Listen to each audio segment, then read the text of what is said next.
আজ আমরা ক্রিয়াযোগ নিয়ে এমন একটা লেখা কাটাছেঁড়া করব যেটা শুধু কিভাবে করতে হবে তা বলে না, বরণের পেছনের কেনটা নিয়ে প্রশ্ন তোলে। ঠিক। আমাদের হাতে আছে স্বামী নিত্যানন্দ গিরির লেখা Kriyayoga the science of life force বইয়ের কিছু অংশ। হ্যাঁ, আর এই লেখাটা পড়ার সময় যে প্রশ্নটা বারবার মাথায় আসে তা হলো যে কোনো আধ্যাত্মিক অনুশীলনকে কি ফলপ্রসূ করে তোলে, শুধুই কি কৌশল? নাকি আরও কিছু আছে? একদম। এই আলোচনায় আমরা দেখব একজন পথপ্রদর্শক বা গুরুর ভূমিকা ঠিক কি, আর তার চেয়েও বড় কথা একজন শিক্ষার্থীর নিজের দায়িত্ব সেটা কতখানি। ঠিক। আর এই বিষয়টা কিন্তু শুধু যোগের ক্ষেত্রেই নয়, যে কোনো ডিসিপ্লিন হোক, সেটা শিল্প বা বিজ্ঞান, সব ক্ষেত্রেই তো এটা সত্যি, তাই না? অবশ্যই। তো লেখাটা শুরুই হচ্ছে একটা দারুণ উপমা নিয়ে। বলা হচ্ছে ক্রিয়াযোগের কৌশলগুলো হলো একটা গাড়ির মতো, কিন্তু আসল নয়। এই উপমাটা শুনলেই মনে হয় তাহলে চালকটাকে আর গাড়িটা চলবে কিসে, মানে জ্বালানিটা কি? চলুন এখান থেকেই শুরু করা যাক। এই চালক আর জ্বালানির প্রশ্নটাই হলো এই টেক্সটের মূল ভিত্তি। লেখক শুরুতেই ভগবদ্গীতার একটা শ্লোক তুলে ধরেছেন। আচ্ছা। সেখানে বলা হচ্ছে, যে ব্যক্তি শাস্ত্রীয় নিয়ম বা শাস্ত্রবিধি অগ্রাহ্য করে আর শুধুমাত্র নিজের কামনা বাসনা চরিতার্থ করার জন্য কাজ করে, কাম কার্ত। হ্যাঁ, কাম কার্ত, সে কখনো সিদ্ধি, সুখ বা পরম গতি কিছুই লাভ করতে পারে না। এই কামনা বাসনা দ্বারা চালিত হওয়া কথাটা খুব গুরুত্বপূর্ণ। এর মানে তো এই নয় যে সব ইচ্ছাই খারাপ। না না, বিলকুলই তা নয়। এখানে মূল পার্থক্যটা হলো প্রেরণার, মোটিভেশনটা কি। টেক্সট একটা অসাধারণ উদাহরণ দিচ্ছে। কিরকম? ধরুন, ক্রিয়াযোগে কিছু মুদ্রা আছে, অশ্বিনী বা বজ্রলি মুদ্রা। এগুলোর মূল উদ্দেশ্য হল প্রাণশক্তিকে ঊর্ধ্বগামী করে আত্মনিয়ন্ত্রণ করা। আচ্ছা। এখন একই কৌশল ব্যবহার করে কেউ হয়তো সেটাকে পাশবিক ভোগের জন্য ব্যবহার করতে পারে। কৌশল কিন্তু একই রইল, কিন্তু উদ্দেশ্যটা সম্পূর্ণ উল্টে গেল। একটা দৈব, অন্যটা আসরিক। ঠিক তাই। আর এখানেই বিষয়টা সত্যিই আকর্ষণীয় হয়ে উঠছে, কারণ আমরা প্রায়ই ভাবি যে কঠোর অনুশীলন করলেই বুঝি আধ্যাত্মিক উন্নতি হয়। হ্যাঁ, কিন্তু এই টেক্সট মনে করিয়ে দিচ্ছে পুরাণের অসুররাও তো প্রচণ্ড তপস্যা করত। এক্স্যাক্টলি। রাবণ বা হিরণ্যকশিপুর মতো চরিত্রগুলো দেখুন, তাদের তপস্যায় কোনো কমতি ছিল না। তাদের কৌশল হয়তো নিখুঁত ছিল, কিন্তু লক্ষ্য কি ছিল? ক্ষমতা, আধিপত্য। হ্যাঁ, ক্ষমতা, অমরত্ব, সবই নিজেদের অহংকার আর ভোগকে কেন্দ্র করে। ফলে সেই অসাধারণ শক্তি তাদের পতনের কারণ হল। মানে গাড়িটা ছিল ফেরারি, কিন্তু চালক ছিল মাতাল। বাহ, দারুণ বলেছেন। হ্যাঁ, তাই উদ্দেশ্যটাই সব কিছুর আগে আসে, কৌশল তার পরের ব্যাপার। এই শাস্ত্রবিধি বা শাস্ত্রীয় নিয়মের কথা শুনে একটা প্রশ্ন আসছে। আজকের দিনে কতজনা শাস্ত্র পড়ে আধ্যাত্মিক পথে আসে? বেশিরভাগ মানুষই তো আসে একটা আন্তরিক টান থেকে। ঠিক। তাহলে কি তাদের কোনো আশাই নেই, কারণ তারা পুঁথিগত নিয়মগুলো জানে না? খুব ভালো প্রশ্ন। আর এখানেই টেক্সটটি শ্রদ্ধার ধারণাকে সামনে নিয়ে আসে। তবে এখানে শ্রদ্ধা মানে কিন্তু অন্ধবিশ্বাস নয়। আচ্ছা। লেখক পরিষ্কার বলছেন, এটা হলো বিবেক বা ডিসক্রিমিনেটিং ইন্টেলেক্টের উপর ভিত্তি করে তৈরি হওয়া এক মহৎ বিশ্বাস। এটা অনেকটা ভেতরের কম্পাসের মতো। ভেতরের কম্পাস। হ্যাঁ, যার উদ্দেশ্য মহৎ, যার সত্যের জন্য একটা আন্তরিক ক্ষুধা আছে। শাস্ত্রের অক্ষর জ্ঞান না থাকলেও তার এই শ্রদ্ধা তাকে ভুল পথে যেতে দেয় না। সে ঠিকই বুঝতে পারে কোনটা ভালো, কোনটা খারাপ। অর্থাৎ ভেতরের প্রেরণা শুদ্ধ হলে পথ নির্দেশ ভেতর থেকেই আসতে শুরু করে। কিন্তু এই পথটাকে তো বলা হয়েছে খুরের ধারের মতো দুর্গম। ক্ষুরাস্য ধারা নিশিতা দুরাত্ময়া। হ্যাঁ, এই দুর্গম পথে একা হাঁটা তো প্রায় অসম্ভব। তার মানে একজন পথ প্রদর্শক বা গুরু অপরিহার্য। কিন্তু তাকে খুঁজে পাওয়া যাবে কিভাবে? চারদিকে তো এত গুরু, এত মত। আর এখানেই সবচেয়ে বড় চ্যালেঞ্জ। টেক্সট বলছে একজন নিখুঁত বা সিদ্ধ গুরু খুঁজে পাওয়া সুদুর্লভ, অত্যন্ত কঠিন। কেন?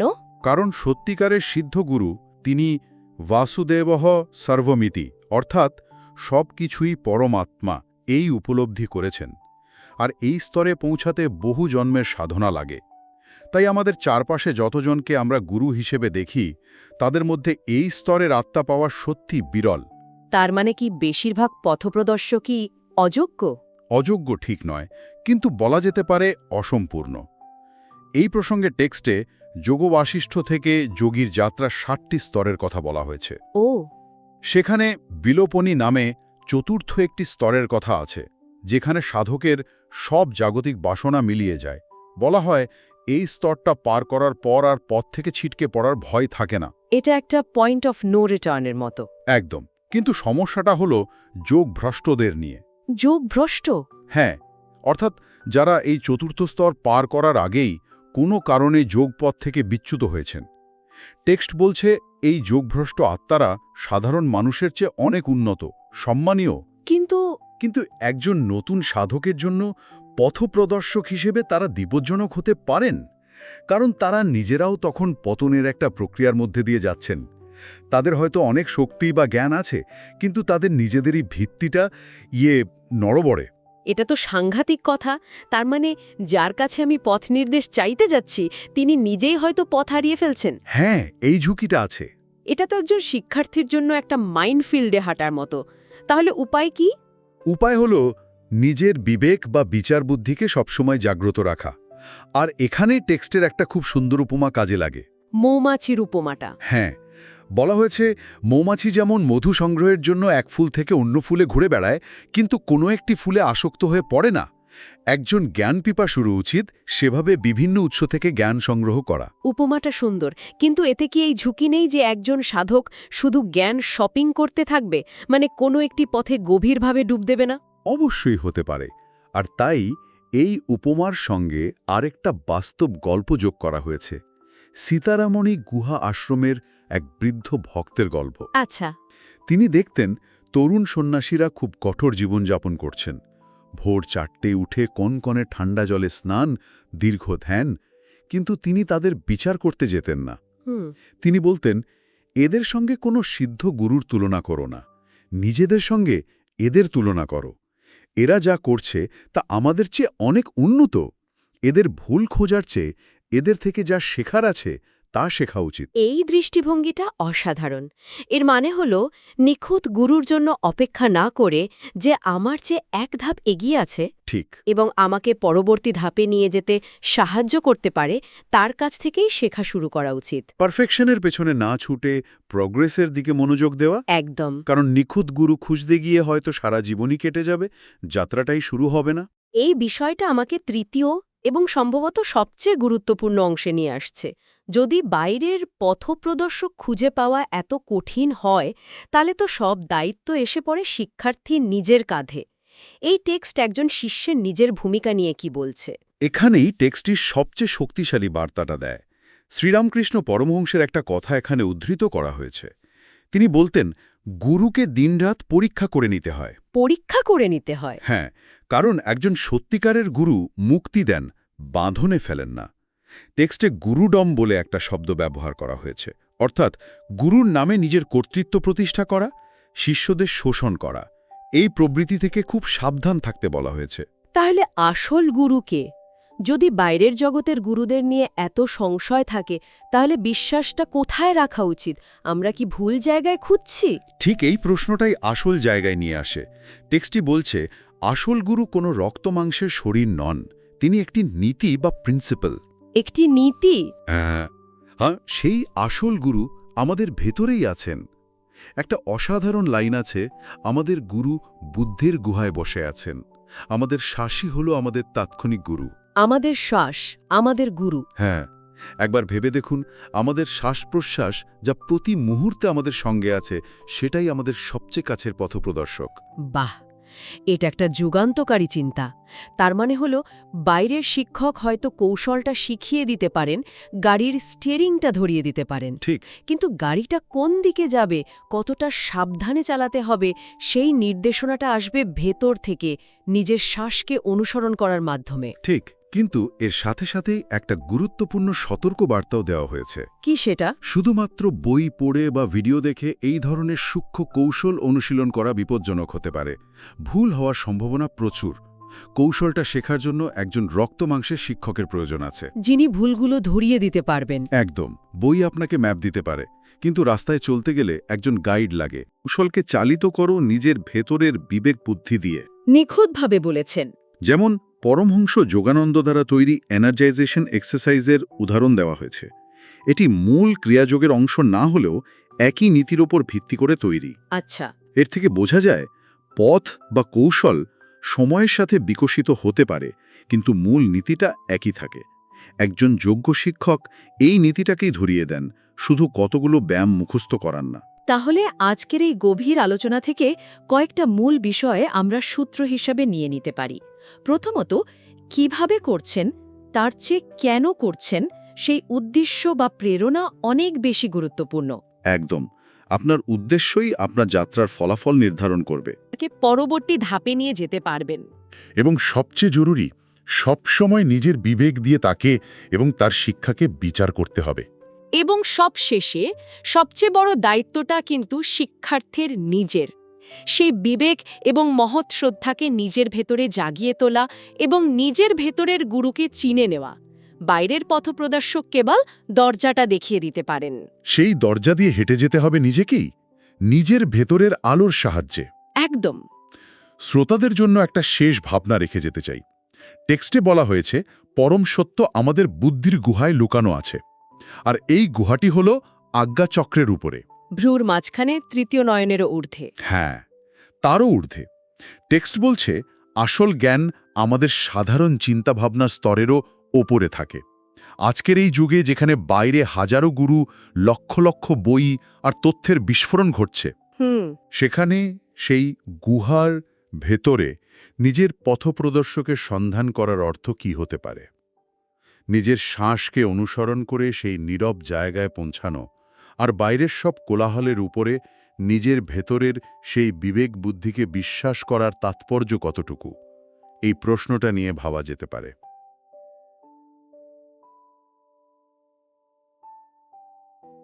নমস্কার। আজকের আলোচনার বিষয় হল ক্রিয়াযোগের কিছু নির্দিষ্ট কৌশল। আমাদের হাতে আছে স্বামী নিত্যানন্দ গিরির লেখা ক্রিয়া yoga the science of life force বইয়ের কিছু অংশ। আর আমরা এখানে শুধু এর ফিলোসফি নিয়ে কথা বলবো না, বরং দেখব যে এই গভীর মেডিটেশনের জন্য শরীর আর এনার্জিকে বাস্তবে কিভাবে তৈরি করা হয়। একদম। আমাদের আজকের মিশন হলো এই প্রস্তুতির পদ্ধতিগুলো খতিয়ে দেখা, শুধু দর্শন বোঝা নয়, আসল অনুশীলনের গভীরে যাওয়া। বিষয়টা দারুণ লাগছে, কারণ ক্রিয়াযোগ শুনলেই আমাদের মাথায় আসে বসে শ্বাস প্রশ্বাস নেওয়ার কথা, কিন্তু এই বইয়ের অংশগুলো বলছে এর প্রস্তুতিটা অনেক বেশি কিছু। শরীরকে তৈরি করা, বিশেষ ভঙ্গি, এমনকি জিভের নিয়ন্ত্রণের মতো অদ্ভুত কিছু বিষয়ও আছে। আমার প্রথম প্রশ্ন হলো, এত সব জটিল প্রস্তুতির দরকারটা কি? সরাসরি ধ্যানে বসে পড়লেই তো হয়, তাই না? এটা খুব ভালো একটা প্রশ্ন। আসলে এই লেখাটিতে শরীরকে দেখা হয়েছে ধ্যানের জন্য তৈরি করা একটা যন্ত্র বা বাহন হিসেবে। যন্ত্র, হ্যাঁ। একটা দামি রেসিং কারকে যেমন রেসের আগে নিখুঁতভাবে টিউন করতে হয়, শরীরকেও ঠিক সেভাবেই প্রস্তুত করতে হয়। তাই মূল ধ্যানের মতোই এর প্রস্তুতিটাও সমান জরুরি। আচ্ছা। প্রত্যেকটা টেকনিক আসলে এক একটা সিঁড়ির ধাপের মতো, যা আমাদের শরীর আর মনকে ধীরে ধীরে আরও সূক্ষ্ম একটা লেভেলে নিয়ে যায়। বাহ, রেসিং কারের তুলনাটা দারুণ। তাহলে চলুন এই টিউনিং প্রসেসটা শুরু থেকেই দেখা যাক। প্রথম ধাপের নাম প্রিপেয়ারিং দ্য গ্রস বডি, সাধারণ শরীরকে প্রস্তুত করা।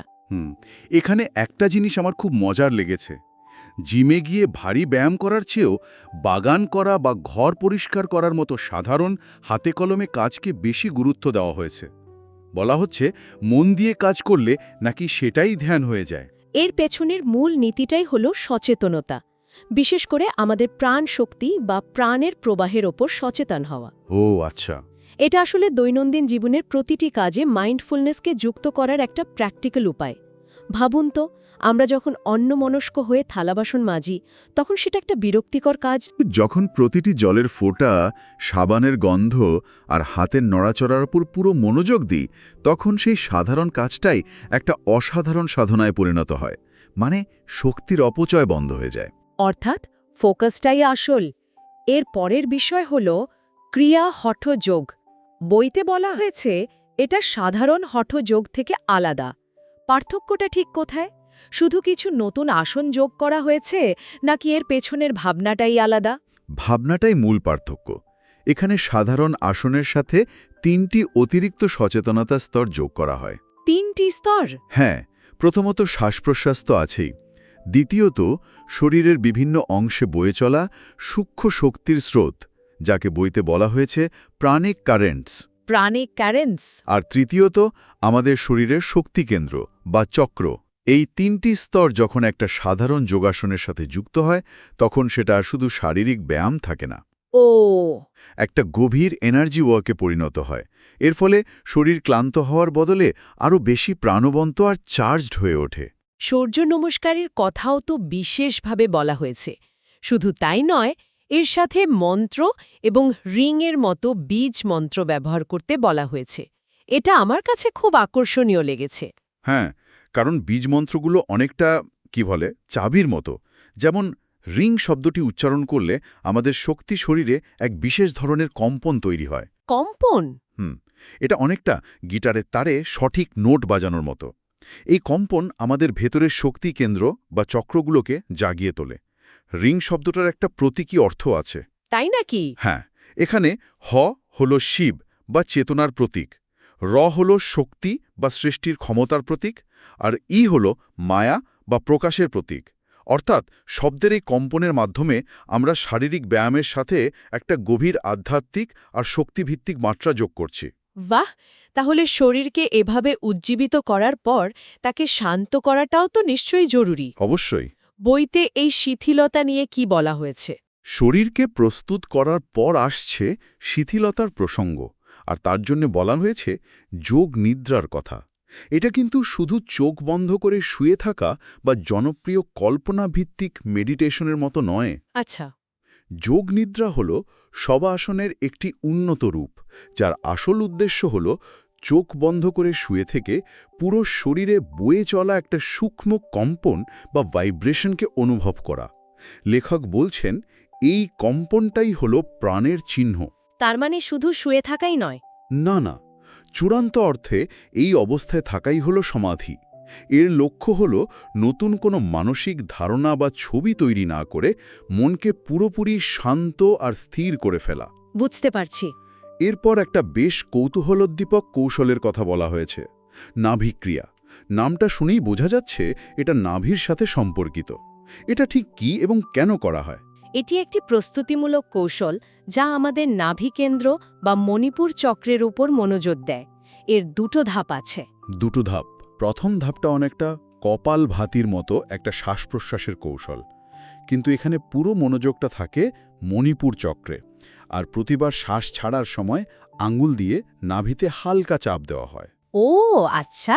বলা হয় এটা আমাদের রক্ত পরিশোধন করে আর মস্তিষ্ককে সক্রিয় করে তোলে। আচ্ছা, এই প্রথম ধাপটা তো একটা পাওয়ারফুল ব্রিদিং এক্সারসাইজ যা মণিপুর চক্রকে ফোকাস করে। কিন্তু বইতে তো দ্বিতীয় একটা ধাপের কথাও বলা হয়েছে, যেখানে ওম শব্দটা ব্যবহার করা হয়। সেটার কাজ কি? সেখানেই আসল মজা। দ্বিতীয় ধাপে ওম ধ্বনির কম্পনটা মণিপুর চক্রে অনুভব করা হয়। এরপর এই মনোযোগের কেন্দ্রবিন্দুটাকে মেরুদণ্ডের অন্যান্য চক্রের মধ্যে দিয়ে ইচ্ছেমতো ওপরে ও নিচে চালনা করা হয়। এর প্রধান উদ্দেশ্য হল আমাদের অস্থির আর চঞ্চল মনকে ট্রেনিং দেওয়া। ট্রেনিং? হ্যাঁ, তাকে শেখানো যে কিভাবে এক বিন্দু থেকে আরেক বিন্দুতে নিজের ইচ্ছায় ভ্রমণ করা যায়।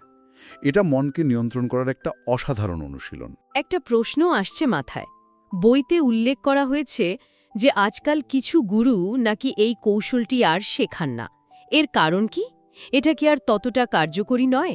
বইতে বলা হয়েছে কারণটা কার্যকারিতার অভাব নয়, বরং এর উপকারিতাগুলো আরও উন্নত ক্রিয়া কৌশলের মধ্যে স্বাভাবিকভাবেই চলে আসে।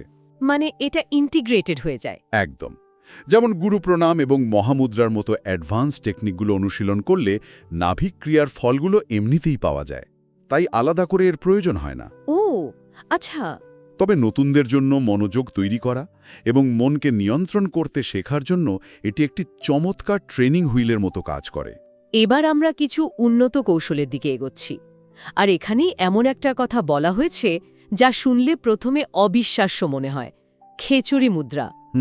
জিভকে উল্টে গলার ভেতরে নিয়ে গিয়ে নাসারন্ধ্রের গভীরে প্রবেশ করানো। 1 মিনিট, এটা তো শারীরিকভাবে প্রায় অসম্ভব শোনাচ্ছে।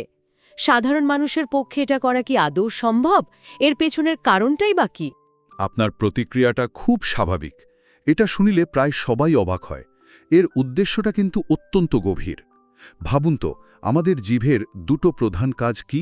কথা বলা আর স্বাদ নেওয়া। ঠিক, কথা বলার অঙ্গ হিসেবে এটি আমাদের বিশুদ্ধ চক্র বা কণ্ঠের শক্তি কেন্দ্রের সঙ্গে যুক্ত, আর স্বাদের অঙ্গ হিসেবে এটি আমাদের বাসনার কেন্দ্র স্বাধিষ্ঠান চক্রের সঙ্গে যুক্ত। খেচুড়ি মুদ্রা হল এই দুটো শক্তিশালী ইন্দ্রিয়কে নিয়ন্ত্রণ করে মনকে পুরোপুরি জয় করার একটা উপায়। এটা অনেকটা একটা মাস্টার সুইচের মতো। Master switch? হ্যাঁ, যা দিয়ে আমরা আমাদের অত্যাবশ্যকীয় প্রাণশক্তি সঞ্চয় করি, যে শক্তি সাধারণত অপ্রয়োজনীয় কথা বলা বা জিভের লালসায় নষ্ট হয়ে যায়, সেই শক্তিকে আমরা নিজের ভেতরে ফিরিয়ে আনি। লেখক এখানে তার একটা ব্যক্তিগত অভিজ্ঞতার কথাও শেয়ার করেছেন। তিনি লিখেছেন যে প্রায় 5 মাসের কঠিন চেষ্টার পর তিনি এটা আয়ত্ত করেন, এবং ঠিক সেই সময়েই তিনি তার গুরু শ্রী যুক্তেশ্বরাজির দর্শন লাভ করেন। এই ধরনের ব্যক্তিগত কাহিনী কৌশলটিকে আরও বেশি বিশ্বাসযোগ্য করে তোলে, তাই না? একদম। এই ব্যক্তিগত কাহিনীটি অনুশীলনের সম্ভাব্য শক্তিকে তুলে ধরে। তবে লেখক আরও দুটো খুব জরুরি বিষয় স্পষ্ট করে দিয়েছেন। কি কি? প্রথমত, এর জন্য জিভের নিচের অংশ কাটার, যা ছেদন নামে পরিচিত, তার কোনোই প্রয়োজন নেই। এটা ধীরে ধীরে অভ্যাসের মাধ্যমে সম্ভব। আর দ্বিতীয়ত, এই মুদ্রার সাথে জড়িত আকাশে বিচরণ বা স্কাই ওয়াকিংয়ের ধারণাটি। হ্যাঁ হ্যাঁ, ওটাও লেখা ছিল। হ্যাঁ, ওটা আক্ষরিক অর্থে আকাশে ওড়া নয়। এটি আসলে পরমানন্দ বা এক গভীর ব্লিসফুল অবস্থাকে বোঝানোর একটি রূপক। যখন মন সমস্ত বন্ধন থেকে মুক্ত হয়, তখন যে হালকা অনুভূতি হয়, তাকেই আকাশে বিচরণের সাথে তুলনা করা হয়েছে। বাহ, দারুণ ব্যাখ্যা। এরপর যে কৌশলটি আসছে তার নাম গুরু প্রণাম, মানে গুরুদের কাছে প্রণতি। এটা তো প্রথম দেখা একটা ভক্তিমূলক আচার বা রিচুয়াল বলে মনে হয়। এটা কিভাবে একটা ক্রিয়া কৌশল হতে পারে? ভক্তি আর কৌশল তো দুটো আলাদা জিনিস। এখানেই ক্রিয়াযোগের বিশেষত্ব। এটি ভক্তি এবং একটি অত্যন্ত শক্তিশালী শ্বাস-প্রশ্বাসের কৌশলের এক অসাধারণ মিশ্রণ। তাই নাকি? সাধারণ যোগ মুদ্রায় আমরা শ্বাস ত্যাগ করে সামনে ঝুঁকে পড়ি, কিন্তু গুরু প্রণামে ঠিক তার উল্টোটা করা হয়। এখানে প্রথমে গভীরভাবে শ্বাস গ্রহণ করে, সেই শ্বাসকে ভেতরে ধরে রেখে তারপর কপাল মাটিতে ঠেকাতে হয়। বাহ, এটা তো বেশ অন্যরকম। আর বইতে চক্রগুলোর সাথে বিভিন্ন দেবতা এবং ধারণার সংযোগ দেখানো হয়েছে, যা অসাধারণ। যেমন মূলাধারে গণেশ, স্বাধিষ্ঠানে কালী, অনাহাতে বিষ্ণু। এই সংযোগগুলোর মানে কি? এটা আসলে শক্তিভিত্তিক অনুশীলনের সাথে ভক্তিকে একীভূত করার একটা উপায়। তবে লেখক শেষে এটাও স্পষ্ট করে দিয়েছেন যে এই দেবতা বা ধারণাগুলো আসলে আমাদের ভেতরেরই বিভিন্ন গুণ বা তত্ত্বের প্রতীক। ভেতরের প্রতীক? হ্যাঁ, যেমন গণেশের দীর্ঘ সুর এখানে গন্ধের প্রতীক, যা মূলাধার চক্রের মূল তত্ত্ব। কালীর বের করা জীব হল স্বাদের প্রতীক, যা স্বাধিষ্ঠান চক্রের সাথে সম্পর্কিত। আর বিষ্ণু? আর বিষ্ণু হলেন পালনকর্তা, তার কাজ হল ভারসাম্য রাখা। আমাদের হৃৎপিণ্ড বা অনাহত চক্র তো ভালোবাসা, আবেগ আর সম্পর্কের ভারসাম্য রাখে। তাই এই সংযোগটা বেশ লজিক্যাল। সত্যি অসাধারণ। আর শারীরিকভাবে যখন আমরা শ্বাস ধরে রেখে সামনে ঝুঁকে পড়ি, তখন মস্তিষ্কে রক্ত এবং অক্সিজেনের প্রবাহ সাময়িকভাবে বেড়ে যায়, যাকে বলে ইন্ট্রাক্রেনিয়াল প্রেশার। ও, ক্রিয়াযোগীরা বিশ্বাস করেন যে এটি মস্তিষ্কের সুপ্ত অংশগুলোকে, যেমন পিটুইটারি এবং পিনিয়াল গ্রন্থিকে উদ্দীপিত করে, যা উচ্চতর চেতনার দরজা খুলে দিতে পারে। অসাধারণ। তাহলে আমরা সাধারণ শারীরিক কাজ থেকে শুরু করে শ্বাস, সচেতনতা এবং এমনকি জিভের অবস্থানের মতো অত্যন্ত সূক্ষ্ম এবং শক্তিশালী কৌশল পর্যন্ত আলোচনা করলাম। এটা শুধু ধ্যান নয়, বরং মন এবং শরীরকে ধ্যানের জন্য প্রস্তুত করার একটা সম্পূর্ণ সিস্টেম। এই পুরো যাত্রার মূল অর্থ কি দাঁড়ায়? এই বইয়ে বর্ণিত পুরো যাত্রাটি হল ক্রমশ স্থূল থেকে সূক্ষ্মর দিকে এগিয়ে যাওয়া। এটা আমাদের সাধারণ শরীর থেকে শুরু হয়ে শ্বাস-প্রশ্বাসে প্রবেশ করে, তারপর সেখান থেকে সূক্ষ্ম প্রাণশক্তিতে এবং অবশেষে স্বয়ং মনের গভীরে পৌঁছে যায়। বাহ! প্রতিটি কৌশলই আসলে আমাদের সচেতনতাকে আরও বেশি পরিমার্জিত করার, আরও বেশি ধারালো করার একটি সরঞ্জাম। সত্যি চমৎকারভাবে পুরো বিষয়টা তুলে ধরা হলো। আমাদের আজকের আলোচনা প্রায় শেষের দিকে। এই প্রসঙ্গে একটি শেষ প্রশ্ন রেখে যেতে চাই, যা শ্রোতাদের ভাবনার খোরাক যোগাবে। অবশ্যই। বইয়ে বলা হয়েছে যে জীবকে নাসারন্ধ্রে প্রবেশ করানোর যে শারীরিক খেচুরি মুদ্রা, তা আসলে একটি বাহ্যিক বা আউটার অনুশীলন। আচ্ছা। আসল খেচুড়ি হলো এমন একটি অবস্থা যেখানে মন কোনো অবলম্বন ছাড়াই স্থির থাকে, কোনো শ্বাস, মন্ত্র বা ছবির সাহায্য ছাড়াই। তাহলে শ্রোতাদের জন্য চিন্তার খোরাক হলো এই সমস্ত জটিল কৌশল, ভঙ্গি থেকে শুরু করে মুদ্রা পর্যন্ত, এগুলো সবই কি এক ধরনের অবলম্বন বা ভাড়া? আর এমন এক স্থির ও শান্ত মনের অভিজ্ঞতা কেমন হতে পারে যার স্থির থাকার জন্য আর কোনো কিছুরই প্রয়োজন হয় না? যখন সব অবলম্বন সরিয়ে নেওয়া হবে তখন কি অবশিষ্ট থাকবে?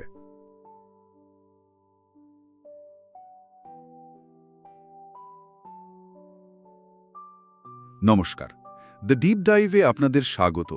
আমাদের প্রত্যেকের জীবনে একটা জিনিস আছে যা জন্ম থেকে মৃত্যু পর্যন্ত, মানে এক মুহূর্তের জন্য থামে না। আমাদের শ্বাস-প্রশ্বাস। একদম।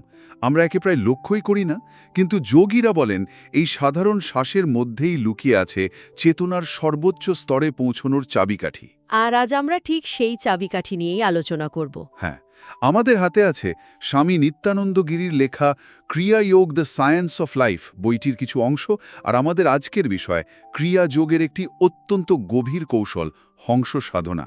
বিষয়টা কিন্তু সত্যিই খুব আকর্ষণীয়, কারণ এই হংস সাধনা এটা এমন একটা কৌশল যা প্রায় সব আধ্যাত্মিক পথে, মানে কোনো না কোনো রূপে আছে। তাই? হ্যাঁ, কোথাও এর নাম সোহম সাধনা, কোথাও অজপা জপ, কিন্তু মূল ধারণাটা কিন্তু একই, নিজের শ্বাসকে জানা আর তার মাধ্যমে নিজেকে জানা। দারুণ। তাহলে চলুন একেবারে গোড়া থেকে শুরু করা যাক। এই হংস শব্দটার মধ্যেই তো একটা রহস্য আছে। বইটাতে এর খুব সুন্দর একটা ব্যাখ্যা দেওয়া হয়েছে, তাই না? হ্যাঁ। হং হুম। হং হলেন শিব বা পরমাত্মা, আর স হলেন শক্তি। তার মানে কি এই সাধনা হলো শক্তিকে শিবের সঙ্গে যুক্ত করার একটা প্রক্রিয়া? ঠিক ধরেছেন। হং হল স্থির জ্ঞান, মানে চেতনার উৎস, আর স হল সেই জ্ঞানের সক্রিয় রূপ, অর্থাৎ প্রাণশক্তি বা এই জগৎ। আচ্ছা। আমাদের প্রশ্বাস হল হং, যা আমাদের ভেতরের স্থিরতার দিকে নিয়ে যায়, আর শ্বাস গ্রহণ হল স, যা বাইরের জগৎ থেকে শক্তি সংগ্রহ করে। তার মানে প্রতিটি শ্বাস প্রশ্বাসে আসলে শিব আর শক্তির এই মিলনটাই ঘটে চলেছে প্রতিনিয়ত। তার মানে আমাদের প্রত্যেকটা শ্বাস প্রশ্বাস আসলে একটা মহাজাগতিক ঘটনার ছোট সংস্করণ। আমরা নিজেদের অজান্তেই এই ঐশ্বরিক খেলার অংশ হচ্ছি। একেবারে। এই ভাবনাটাই তো সাধনার ভিত্তি। অসাধারণ। আর এর আরেকটা গভীর অর্থ হল অহংসহ, অর্থাৎ আমি তিনি। এই সাধনার মাধ্যমে সাধক তার ছোট আমিকে, মানে জীবাত্মাকে, পরমাত্মার সঙ্গে এক করে ফেলার চেষ্টা করেন। বইতে প্রাণকর্ম বলে একটা শব্দের উল্লেখ আছে। এর মানে হল প্রাণের ক্রিয়ার মাধ্যমে শক্তি, অর্থাৎ যখন শিবের, মানে হংয়ের সঙ্গে মেলে তখনই জ্ঞানের জন্ম হয়। ও আচ্ছা। তাই বলা হয় এই শ্বাস-প্রশ্বাসই হল হংস, আর হংসই হল জ্ঞান। এই বইতে হংস সাধনার যে প্রশংসা করা হয়েছে তা তো প্রায় অবিশ্বাস্য। একটা শ্লোকে বলা হয়েছে, এর মতো বিদ্যা নেই, এর মতো জপ নেই, এর মতো পুণ্যকর্ম অতীতেও ছিল না, ভবিষ্যতেও হবে না। হ্যাঁ। কেন? একটা সাধারণ শ্বাস-প্রশ্বাসের প্রক্রিয়াকে কেন এতটা গুরুত্ব দেওয়া হচ্ছে? কারণ আমাদের মনের সব অস্থিরতার মূল কারণ হল অজ্ঞানতা। আমরা নিজেদেরকে এই শরীর আর মন ভেবে ভুল করি। ঠিক। হংস সাধনা সরাসরি এই অজ্ঞানতার মূলে আঘাত করে। যোগীরা লক্ষ্য করেছেন শ্বাস আর মনের মধ্যে একটা সরাসরি যোগ আছে। আচ্ছা। যখন আমাদের শ্বাস দ্রুত চলে, মনও চঞ্চল থাকে, আর যখন শ্বাস শান্ত, গভীর আর স্থির হয়ে যায়, মনও তখন স্থির হতে বাধ্য হয়। একদম। তার মানে মনের এই যে সারাক্ষণের ছোটাছুটি, এই হাজারটা চিন্তা, এই সব কিছুর সুইচটা আসলে আমাদের শ্বাসের মধ্যেই লুকিয়ে আছে। এটা তো একটা রেভলিউশনারি আইডিয়া। ঠিক তাই। যখন হংস সাধনার মাধ্যমে শ্বাস প্রায় থেমে যাওয়ার মতো অবস্থায় পৌঁছায়, মনও তখন পুরোপুরি স্থির হয়ে যায়। আর সেই স্থির অবস্থায় আত্মা, শরীর আর মনের সঙ্গে নিজের যে ভুল একাত্মতা, তা থেকে মুক্ত হয়, আর তখনই সাধক নিজের আসল স্বরূপে স্থিত হন। আর এই জন্যই একে বেদের সারমর্ম বলা হয়েছে। হ্যাঁ, কারণ বেদ যা বলতে চায় এই সাধনা তা হাতে কলমে অনুভব করিয়ে দেয়। দারুণ। তাহলে এর আসল প্রক্রিয়াটা কি? কিভাবে এই সাধনাটা করা হয়? বইতে বলা হয়েছে প্রশ্বাসের সময় স্বাভাবিকভাবে একটা হংয়ের মতো শব্দ হয়, আর শ্বাস নেওয়ার সময় স এর মতো। হ্যাঁ, একটা হালকা শীষের মতো শব্দ তো হয়। ঠিক। এই যে স্বাভাবিক প্রক্রিয়া, একেই সচেতনভাবে পর্যবেক্ষণ করা হলো সাধনা।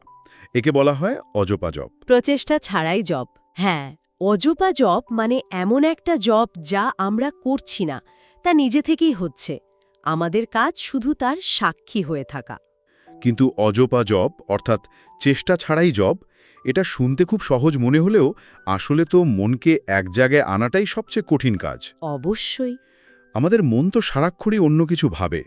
তার মানে কি এখানে আসল কাজটা হলো অন্য সব চিন্তা থেকে মনকে সরিয়ে শুধু শ্বাসের এই স্বাভাবিক শব্দের দিকে নিয়ে আসা? ঠিক এইখানে সাধনার বিভিন্ন পথের কথা আসে। বইটিতে ৩টে প্রধান পথের কথা বলা হয়েছে। 3টে পথ? হ্যাঁ, সাধকের মানসিক গঠন অনুযায়ী আলাদা। প্রথমটি হল যোগমার্গ, দ্য যোগিক ওয়ে।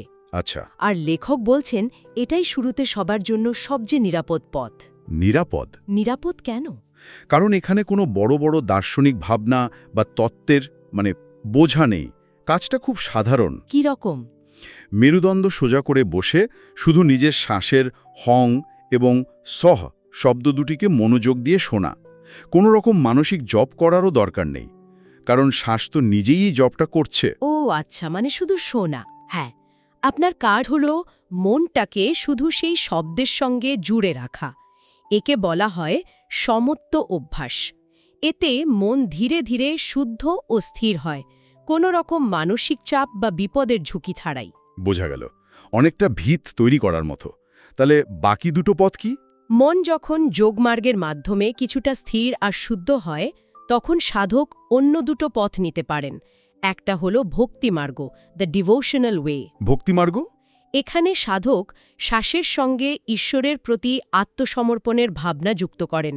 এখানে সোহং মানে তিনি আমি ভাবনার চেয়ে, মানে বইতে একটা খুব সুন্দর উদাহরণ দেওয়া আছে। শ্রীরাধা আর চন্দ্রাবলীর? হ্যাঁ, চন্দ্রাবলী ভাবতেন কৃষ্ণ আমার, যা কিছুটা অধিকারবোধের জন্ম দেয়, কিন্তু শ্রীরাধা ভাবতেন আমি কৃষ্ণের। এটা হলো সম্পূর্ণ আত্মসমর্পণ। ও, ভক্তিমার্গে এই আত্মসমর্পণের ভাবনাই প্রধান। আর তৃতীয় পথটা নিশ্চয়ই জ্ঞানমার্গ? হ্যাঁ, তৃতীয়টি হল জ্ঞানমার্গ, দ্য পাথ অফ নলেজ। এখানে সাধক শ্বাস-প্রশ্বাসের সঙ্গে নিজের চেতনাকে পরম চেতনার সঙ্গে একীভূত করার ভাবনা করেন। অহম ব্রহ্মাস্মি, বা আমি ব্রহ্মের মতো। ঠিক তাই, এই ভাবনাকে প্রতিষ্ঠা করার চেষ্টা করেন। কিন্তু লেখক এখানে একটা বড়সড় বিপদের কথা বলেছেন। কি রকম বিপদ? আমি ব্রহ্ম, এটা তো জ্ঞানমার্গের একটা মূল কথাই। ঠিক, কিন্তু সমস্যা হল যদি মন যথেষ্ট শুদ্ধ না থাকে, তাহলে সাধক তার সীমিত অহংকারকেই পরম সত্তা বলে ভুল করতে পারেন। আচ্ছা। তার মনে হতে পারে আমি সব জেনে গেছি, আমি ঈশ্বর। এই সূক্ষ্ম অহংকার তার পতনের কারণ হতে পারে। ওহো, এটা তো খুবই সূক্ষ্ম একটা ফাঁদ। এই জন্যই লেখক বলছেন সরাসরি জ্ঞানমার্গে ঝাঁপ না দিয়ে যোগমার্গের মাধ্যমে মনকে শুদ্ধ করে তারপর এগোনোই বুদ্ধিমানের কাজ। বাহ, তার মানে এই 3টি পথের ক্রমের মধ্যেও একটা গভীর মনস্তাত্ত্বিক হিকমত লুকিয়ে আছে। যোগমার্গ দিয়ে শুরু করা মানে প্রথমে শরীর আর শ্বাসকে স্থির করা, যা সবচেয়ে বাস্তব আর ধরাছোঁয়ার মধ্যে। মন শান্ত হলে তবেই ভক্তি বা জ্ঞানের মতো সূক্ষ্ম ভাবনাগুলো নিরাপদে আসতে পারে। একদম ঠিক বলেছেন। এটা অনেকটা আগে ভিত তৈরি করে তারপর বাড়ি বানানোর মতো। এই ক্রমটা আসলে অহংকারকে নিয়ন্ত্রণে রাখার একটা দারুণ উপায়। তাহলে এই যোগমার্গের অনুশীলনটা ধাপে ধাপে কিভাবে এগোয়? এর কি কোনো স্তর আছে? হ্যাঁ, লেখক খুব স্পষ্টভাবে 3টি স্তরের কথা বলেছেন। প্রথম স্তরে সাধক মেরুদণ্ড সোজা রেখে আরামে বসেন আর মনোযোগ দেন আজ্ঞাচক্রে। 2 ভ্রুর মাঝখানে? হ্যাঁ, তারপর লম্বা গভীর কিন্তু নীরব শ্বাস গ্রহণ করেন। শব্দটা মেরুদণ্ডের ভেতর দিয়ে ওপরে উঠছে এটা অনুভব করে, আর তারপর শ্বাস ছাড়েন হং, মানে শ্বাসের গতিপথটা অনুভব করা। হ্যাঁ, মেরুদণ্ডের ভেতরে। নিয়মিত এটা করতে করতে একটা অদ্ভুত ঘটনা ঘটে। কিরকম? একসময় শ্বাস থেকে মধুর ভ্রমরের গুঞ্জনের মতো একটা শব্দ শোনা যেতে শুরু করে। সাধক নিজেই শব্দটা করেন না, এটা আপনা থেকেই হয়। একে বলা হয় ক্রিয়াভ্রামরী। 1 মিনিট, তার মানে কি এই শব্দটা আমাদেরই তৈরি করা কোনো মানসিক কল্পনা নয়? একদমই না। বরং এটা শ্বাসেরই একটা স্বাভাবিক সূক্ষ্ম রূপ, যা আমরা সাধারণত শুনতে পাই না। এটা তো মেডিটেশনের একেবারে ভৌত একটা দিক তুলে ধরছে। ঠিক তাই, এটা একটা বাস্তব অনুভূতি। এরপর আসে দ্বিতীয় স্তর। আচ্ছা। এর নাম প্রাণাপান স্মৃতি। প্রথম স্তরের অনুশীলনের পর একটা সময় শ্বাস নিজে থেকেই খুব ছোট আর সূক্ষ্ম হয়ে আসে। তখন আর শ্বাসকে নিয়ন্ত্রণ করার কোনো চেষ্টাই করতে হয় না। তাহলে তখন কি করতে হয়? সাধকের কাজ হল শুধু দ্রষ্টা বা সাক্ষী হয়ে এই সূক্ষ্ম শ্বাসকে দেখা। এই পর্যায়ে সাধক কর্তাভাব থেকে দ্রষ্টাভাবে চলে আসেন। আর তৃতীয় স্তর? তৃতীয় স্তরে সাধনার গভীরতা আরও বাড়ে। একটা সময় বাইরের শ্বাস-প্রশ্বাস প্রায় বন্ধ হয়ে যাওয়ার মতো অনুভূতি হয়। বলেন কি? তখন আজ্ঞাচক্রে এক ধরনের আভ্যন্তরীণ স্পন্দন বা ছন্দ অনুভূত হতে থাকে। এটাই হলো আসল বা আভ্যন্তরীণ হংস। এই স্পন্দনটা কেমন? এটা অনেকটা মৃদু হৃৎস্পন্দনের মতো বা জলের মধ্যে বুদবুদ ফাটা শব্দের মতো হতে পারে। বাইরের শ্বাস প্রায় বন্ধ হয়ে যাওয়া, এটা তো প্রায় সমাধি অবস্থার মতো শোনাচ্ছে। এই পর্যায়ে পৌঁছানো নিশ্চয়ই খুব কঠিন। কঠিন তো বটেই, আর এই পর্যায়ে কিছু অদ্ভুত অভিজ্ঞতাও হতে পারে। যেমন? বইতে দিল্লির এক সাধকের একটা মজার ঘটনা বলা হয়েছে। তিনি এই স্তরে পৌঁছে হঠাৎ আজ্ঞাচক্রে ড্রামের মতো প্রচণ্ড জোরে শব্দ শুনতে শুরু করেন। সর্বনাশ! তিনি তো ভয়ে অস্থির, ভেবেছিলেন তার মস্তিষ্কে না জানি কি ভয়ানক রোগ হয়েছে। বোঝাই যাচ্ছে ভয় পাওয়ারই কথা। পরে যখন তাকে বোঝানো হয় যে এটা কোনো রোগ নয়, বরং সাধনার অগ্রগতির একটি সাধারণ লক্ষণ, তখন তিনি শান্ত হন। ঠিক। এই কারণে হয়তো একজন গুরু বা সঠিক নির্দেশনার প্রয়োজন সবচেয়ে বেশি। একদম। আর এই নির্দেশনার কথা যখন উঠলই, বইতে তো একটা অদ্ভুত বিতর্কের কথাও বলা হয়েছে, তাই না? হ্যাঁ। ক্রিয়াযোগের একটি খুব বিখ্যাত প্রতিষ্ঠান নাকি এই কৌশলটি উল্টোভাবে শেখায়? হ্যাঁ, লেখক এই বিষয়টি বেশ গুরুত্ব দিয়ে তুলে ধরেছেন।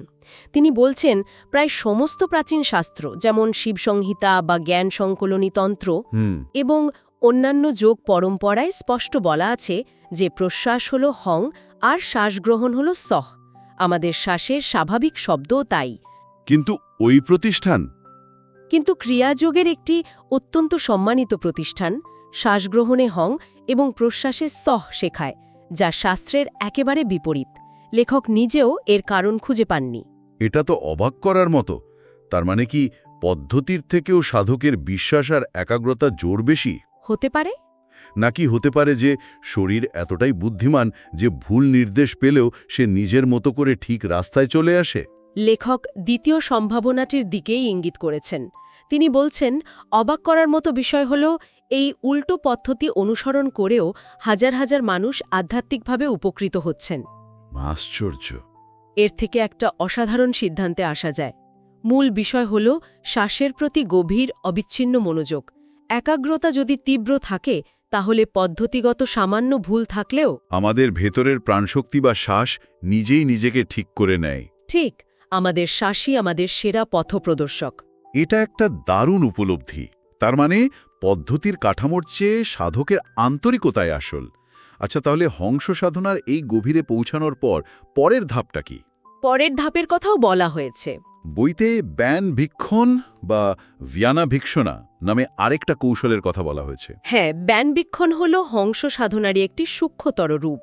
হংস সাধনার তৃতীয় স্তরে যখন আজ্ঞাচক্রে সেই আভ্যন্তরীণ স্পন্দনটা স্পষ্ট হয়, সেই স্পন্দনকে সারা শরীরে অনুভব করার প্রক্রিয়াই হল ব্যানবিক্ষণ। ব্যান ভিক্ষণ, তার মানে কি এটা অনেকটা নিজের শরীরের ভেতরের নেটওয়ার্ক সিগন্যাল খুঁজে পাওয়ার মতো? বাহ, খুব সুন্দর উপমা। যেখানে সাধারণত আমরা শুধু বড় বড় ব্যথা বা আরাম অনুভব করি, সেখানে এই সাধনা দিয়ে একেবারে সূক্ষ্ম ভাইব্রেশনগুলোও ধরা যায়। ঠিক তাই।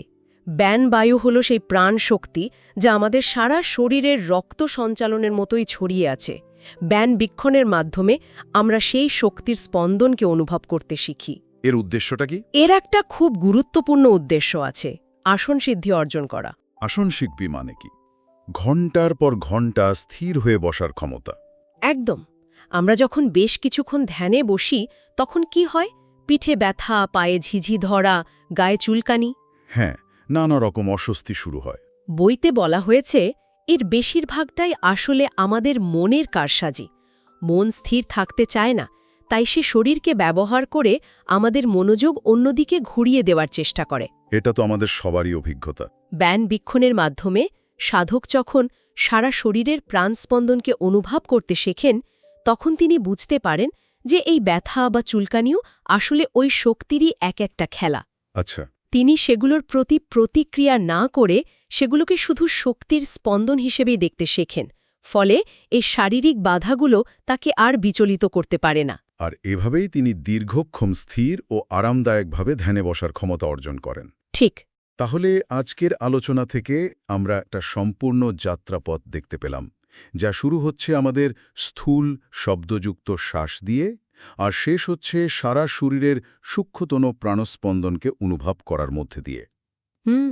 হংসাধনা শুধু একটা কৌশল নয়, এটা চেতনাকে তার নিজের উৎসের সঙ্গে যুক্ত করার একটা বিজ্ঞান।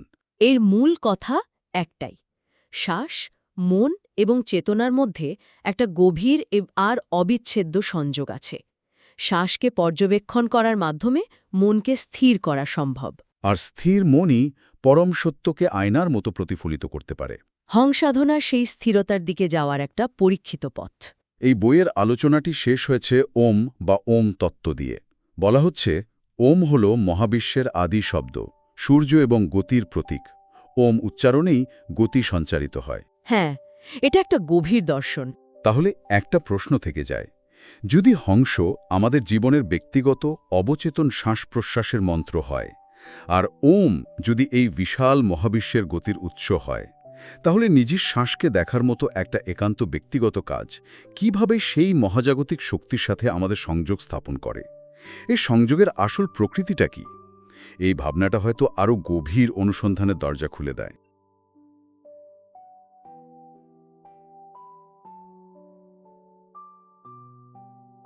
ক্রিয়াযোগের জগতে আপনাকে স্বাগত।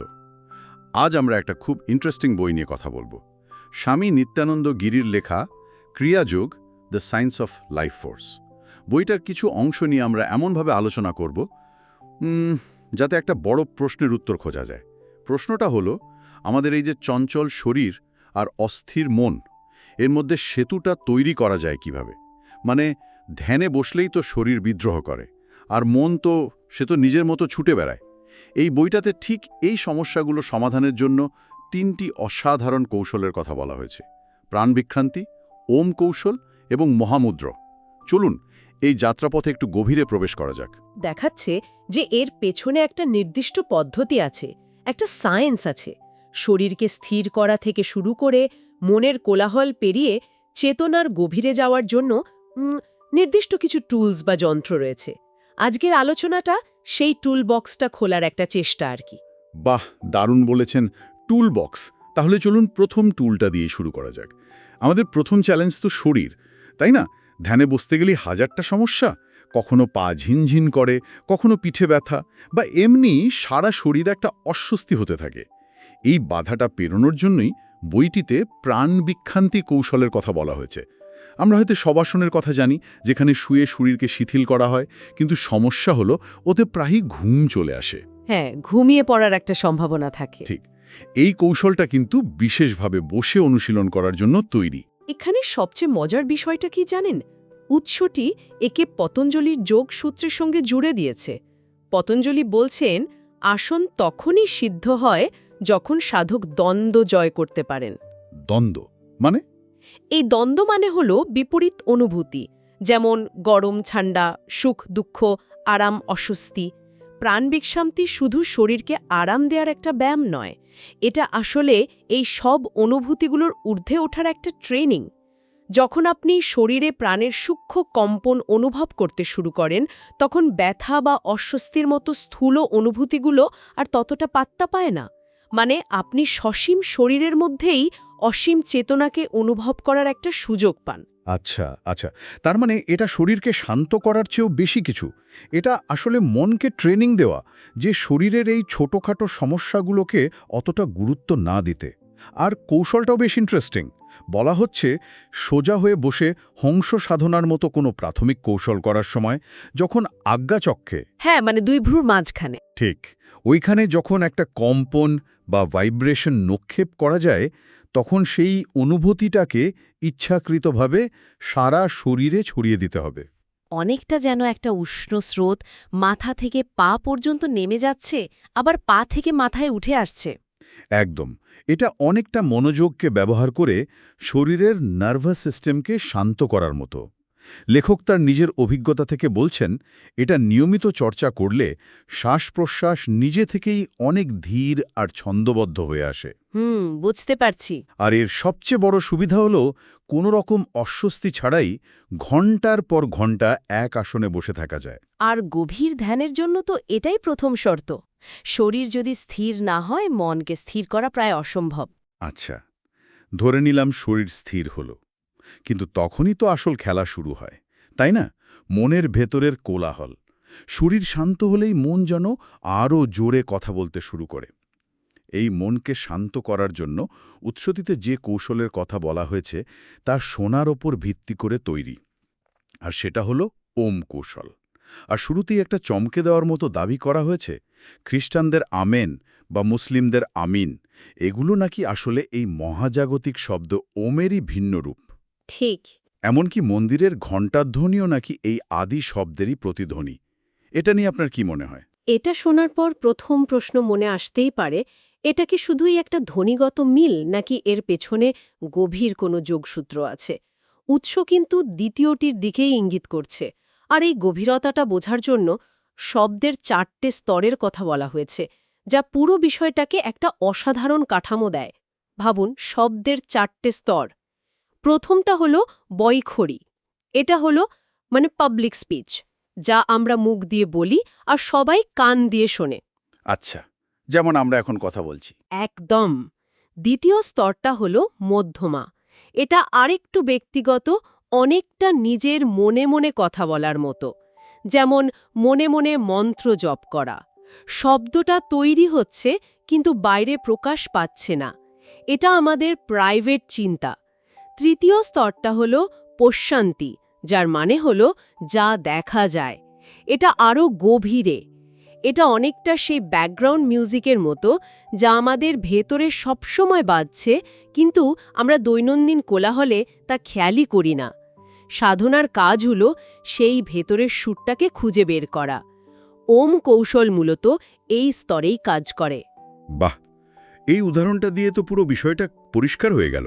তার মানে আমাদের ভেতরে হেডফোন ছাড়াই একটা কনসার্ট চলছে, শুধু আমরা চ্যানেলটা টিউন করতে জানি না। তাহলে চতুর্থ স্তর পড়া কি? পড়া হলো সম্পূর্ণ নীরবতা, যেখানে ব্যাকগ্রাউন্ড মিউজিকও থেমে গেছে। এটা শব্দের অতীত অবস্থা, চূড়ান্ত লক্ষ্য। আর এখানেই একটা গভীর দর্শন লুকিয়ে আছে। দেখুন, সৃষ্টির ধারাটা হলো পড়া থেকে বৈখরির দিকে, অর্থাৎ নীরবতা থেকে শব্দের জন্ম।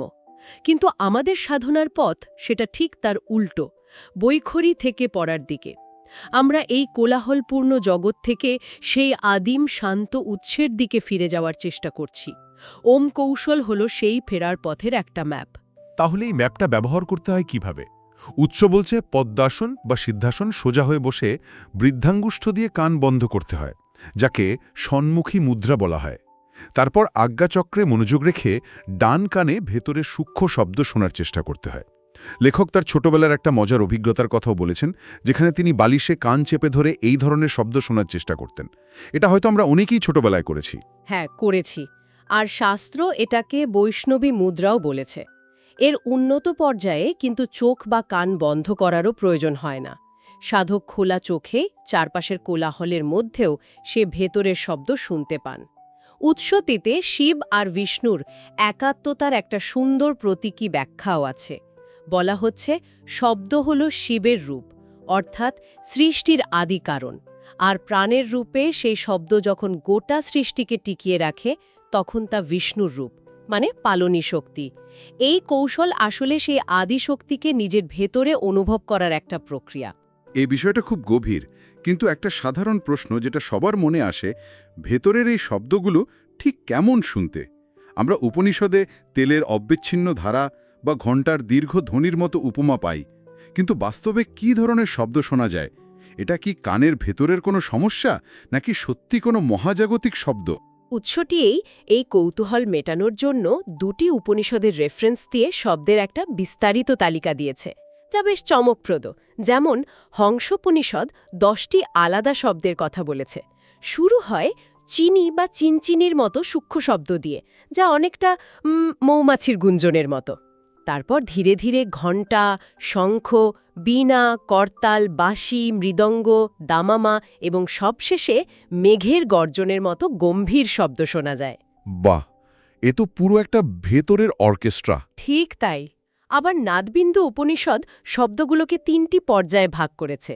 বলা হচ্ছে সাধনার শুরুতে হয়তো সমুদ্রের গর্জন, মেঘের ডাক বা ঝর্ণার শব্দের মতো ভারী শব্দ শোনা যেতে পারে। মাঝের পর্যায়ে মৃদঙ্গ বা ঘণ্টার মতো শব্দ, আর শেষের দিকে আরও সূক্ষ্ম আর মিষ্টি শব্দ শোনা যায়, যেমন ঘুঙ্গুর, বাঁশি, বীণা বা মৌমাছির গুঞ্জনের মতো।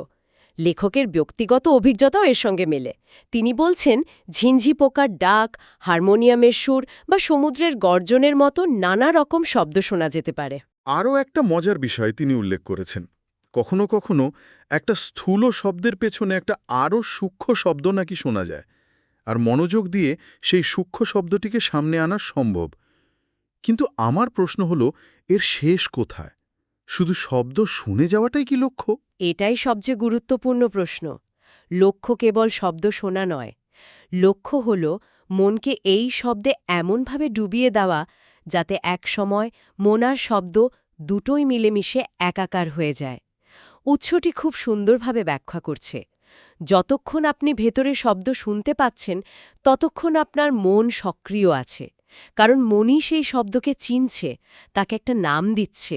এটা ঘণ্টার শব্দ, এটা বাঁশির সুর। ঠিক। যখন মনই থাকে না, সেই উন্মনি অবস্থাই হল পরমাত্মার সঙ্গে এক হওয়া। শব্দ হল একটা সিঁড়ি, কিন্তু ছাদে পৌঁছানোর পর তো সিঁড়িটাকে আর দরকার হয় না। এই ভাবনাটা দারুণ, কিন্তু একটা প্রশ্ন জাগছে। সিঁড়িটা ফেলে দিতে হবে বলছেন, কিন্তু সেই অবস্থায় পৌঁছানো কি আদৌ সম্ভব, যেখানে মনই থাকবে না? এটা কি শুধু একটা তাত্ত্বিক ধারণা, নাকি বাস্তবে অনুভব করা যায়? এটা খুবই যৌক্তিক প্রশ্ন। উৎস অনুযায়ী এটা শুধু সম্ভবই নয়, এটাই সাধনার চূড়ান্ত লক্ষ্য। তবে এটা রাতারাতি হওয়ার বিষয় নয়। এটা একটা দীর্ঘ প্রক্রিয়া, যেখানে সাধক ধীরে ধীরে স্থূল জগৎ থেকে সূক্ষ্ম জগতে প্রবেশ করেন। শব্দ সেই যাত্রাপথের শেষ আশ্রয়, তারপর আশ্রয়ও ছেড়ে দিতে হয়। এটা হলো চেতনার এমন এক অবস্থা যা ভাষায় প্রকাশ করা কঠিন, কিন্তু অনুভব করা সম্ভব। বেশ, তাহলে আমরা শরীর থেকে মনে এলাম এবং মনকে অতিক্রম করার একটা পথের কথাও জানলাম। কিন্তু ক্রিয়াযোগে তো প্রাণ বা শক্তিকে নিয়ে কাজ করার উপরও খুব জোর দেওয়া হয়।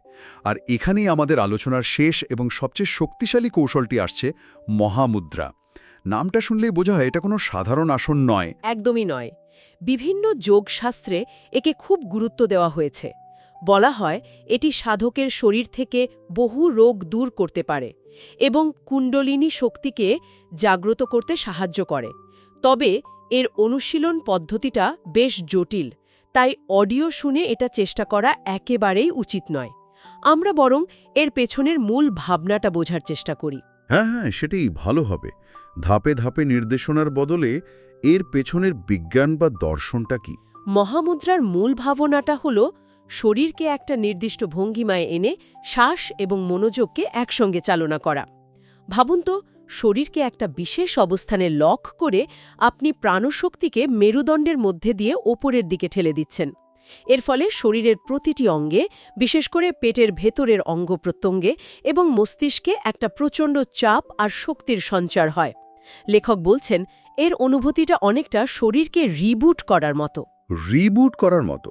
দারুণ উপমা। তাহলে এর উপকারিতাগুলো নিশ্চয়ই তেমনই জোরালো হবে। অবশ্যই। উৎসটিতে এর একটা লম্বা তালিকা দেওয়া আছে।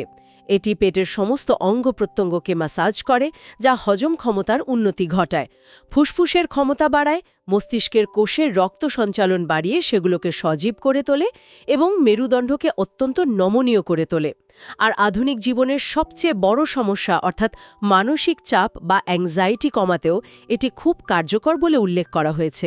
কিন্তু এত শক্তিশালী একটা কৌশলের নিশ্চয়ই কিছু ঝুঁকির দিকও আছে। হ্যাঁ, এবং উৎসটি সেই বিষয়ে খুব সতর্ক করেছে। যেমন গর্ভবতী মহিলাদের বা যাদের পিঠে তীব্র ব্যথা, স্লিপড ডিস্ক বা উচ্চ রক্তচাপের মতো সমস্যা আছে, তাদের এই মুদ্রা এড়িয়ে চলতে বলা হয়েছে। আসলে মহামুদ্রার মতো শক্তিশালী কৌশল কোনো বিশেষজ্ঞের সরাসরি তত্ত্বাবধান ছাড়া চর্চা করা উচিত নয়।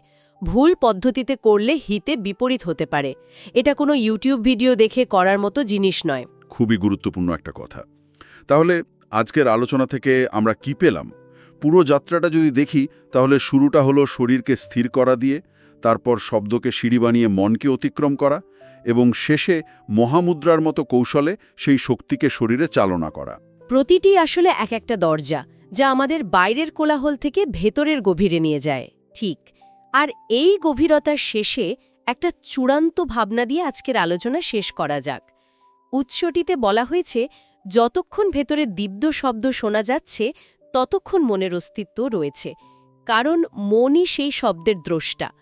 চূড়ান্ত লক্ষ্য হল এমন একটি অবস্থা যেখানে শব্দও নেই, আর সেই শব্দকে চেনার জন্য কোনো মনও অবশিষ্ট থাকে না। এটা একটা গভীর প্রশ্ন আমাদের সামনে রেখে যায়। যখন জ্ঞাতা অর্থাৎ যে জানছে এবং জ্ঞেয় অর্থাৎ যা জানা হচ্ছে, যখন দুটো এক হয়ে যায়, তখন সেই বিশুদ্ধ সচেতনতার স্বরূপ ঠিক কী? এই প্রশ্নটার উত্তর খোঁজার মধ্যেই হয়তো আসল সাধনা লুকিয়ে আছে।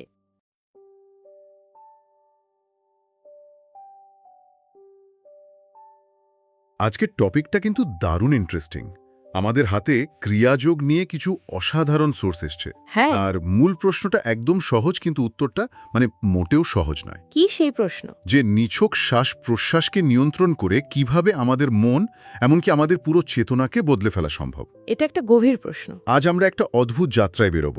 শুরুটা হবে আমাদের ফুসফুসের অলিগলি থেকে, সেখান থেকে ডুব দেব রক্তের রাসায়নিক পরিবর্তনে, আর যাত্রার শেষে পৌঁছাবো চেতনার এমন এক স্তরে যেখানে শ্বাস বা মনের কোনো অস্তিত্বই থাকে না। দেখা যাক এই রাস্তাটা আমাদের কোথায় নিয়ে যায়। এই ধারণাটার শিকড় কিন্তু অনেক গভীরে, একেবারে বৈদিক যুগ পর্যন্ত। তাই নাকি? হ্যাঁ, শাস্ত্রেই বলা আছে, প্রাণাবন্ধনম হি সৌম্যে মানা, মানে মন প্রাণের সাথে শক্ত করে বাঁধা। বাহ!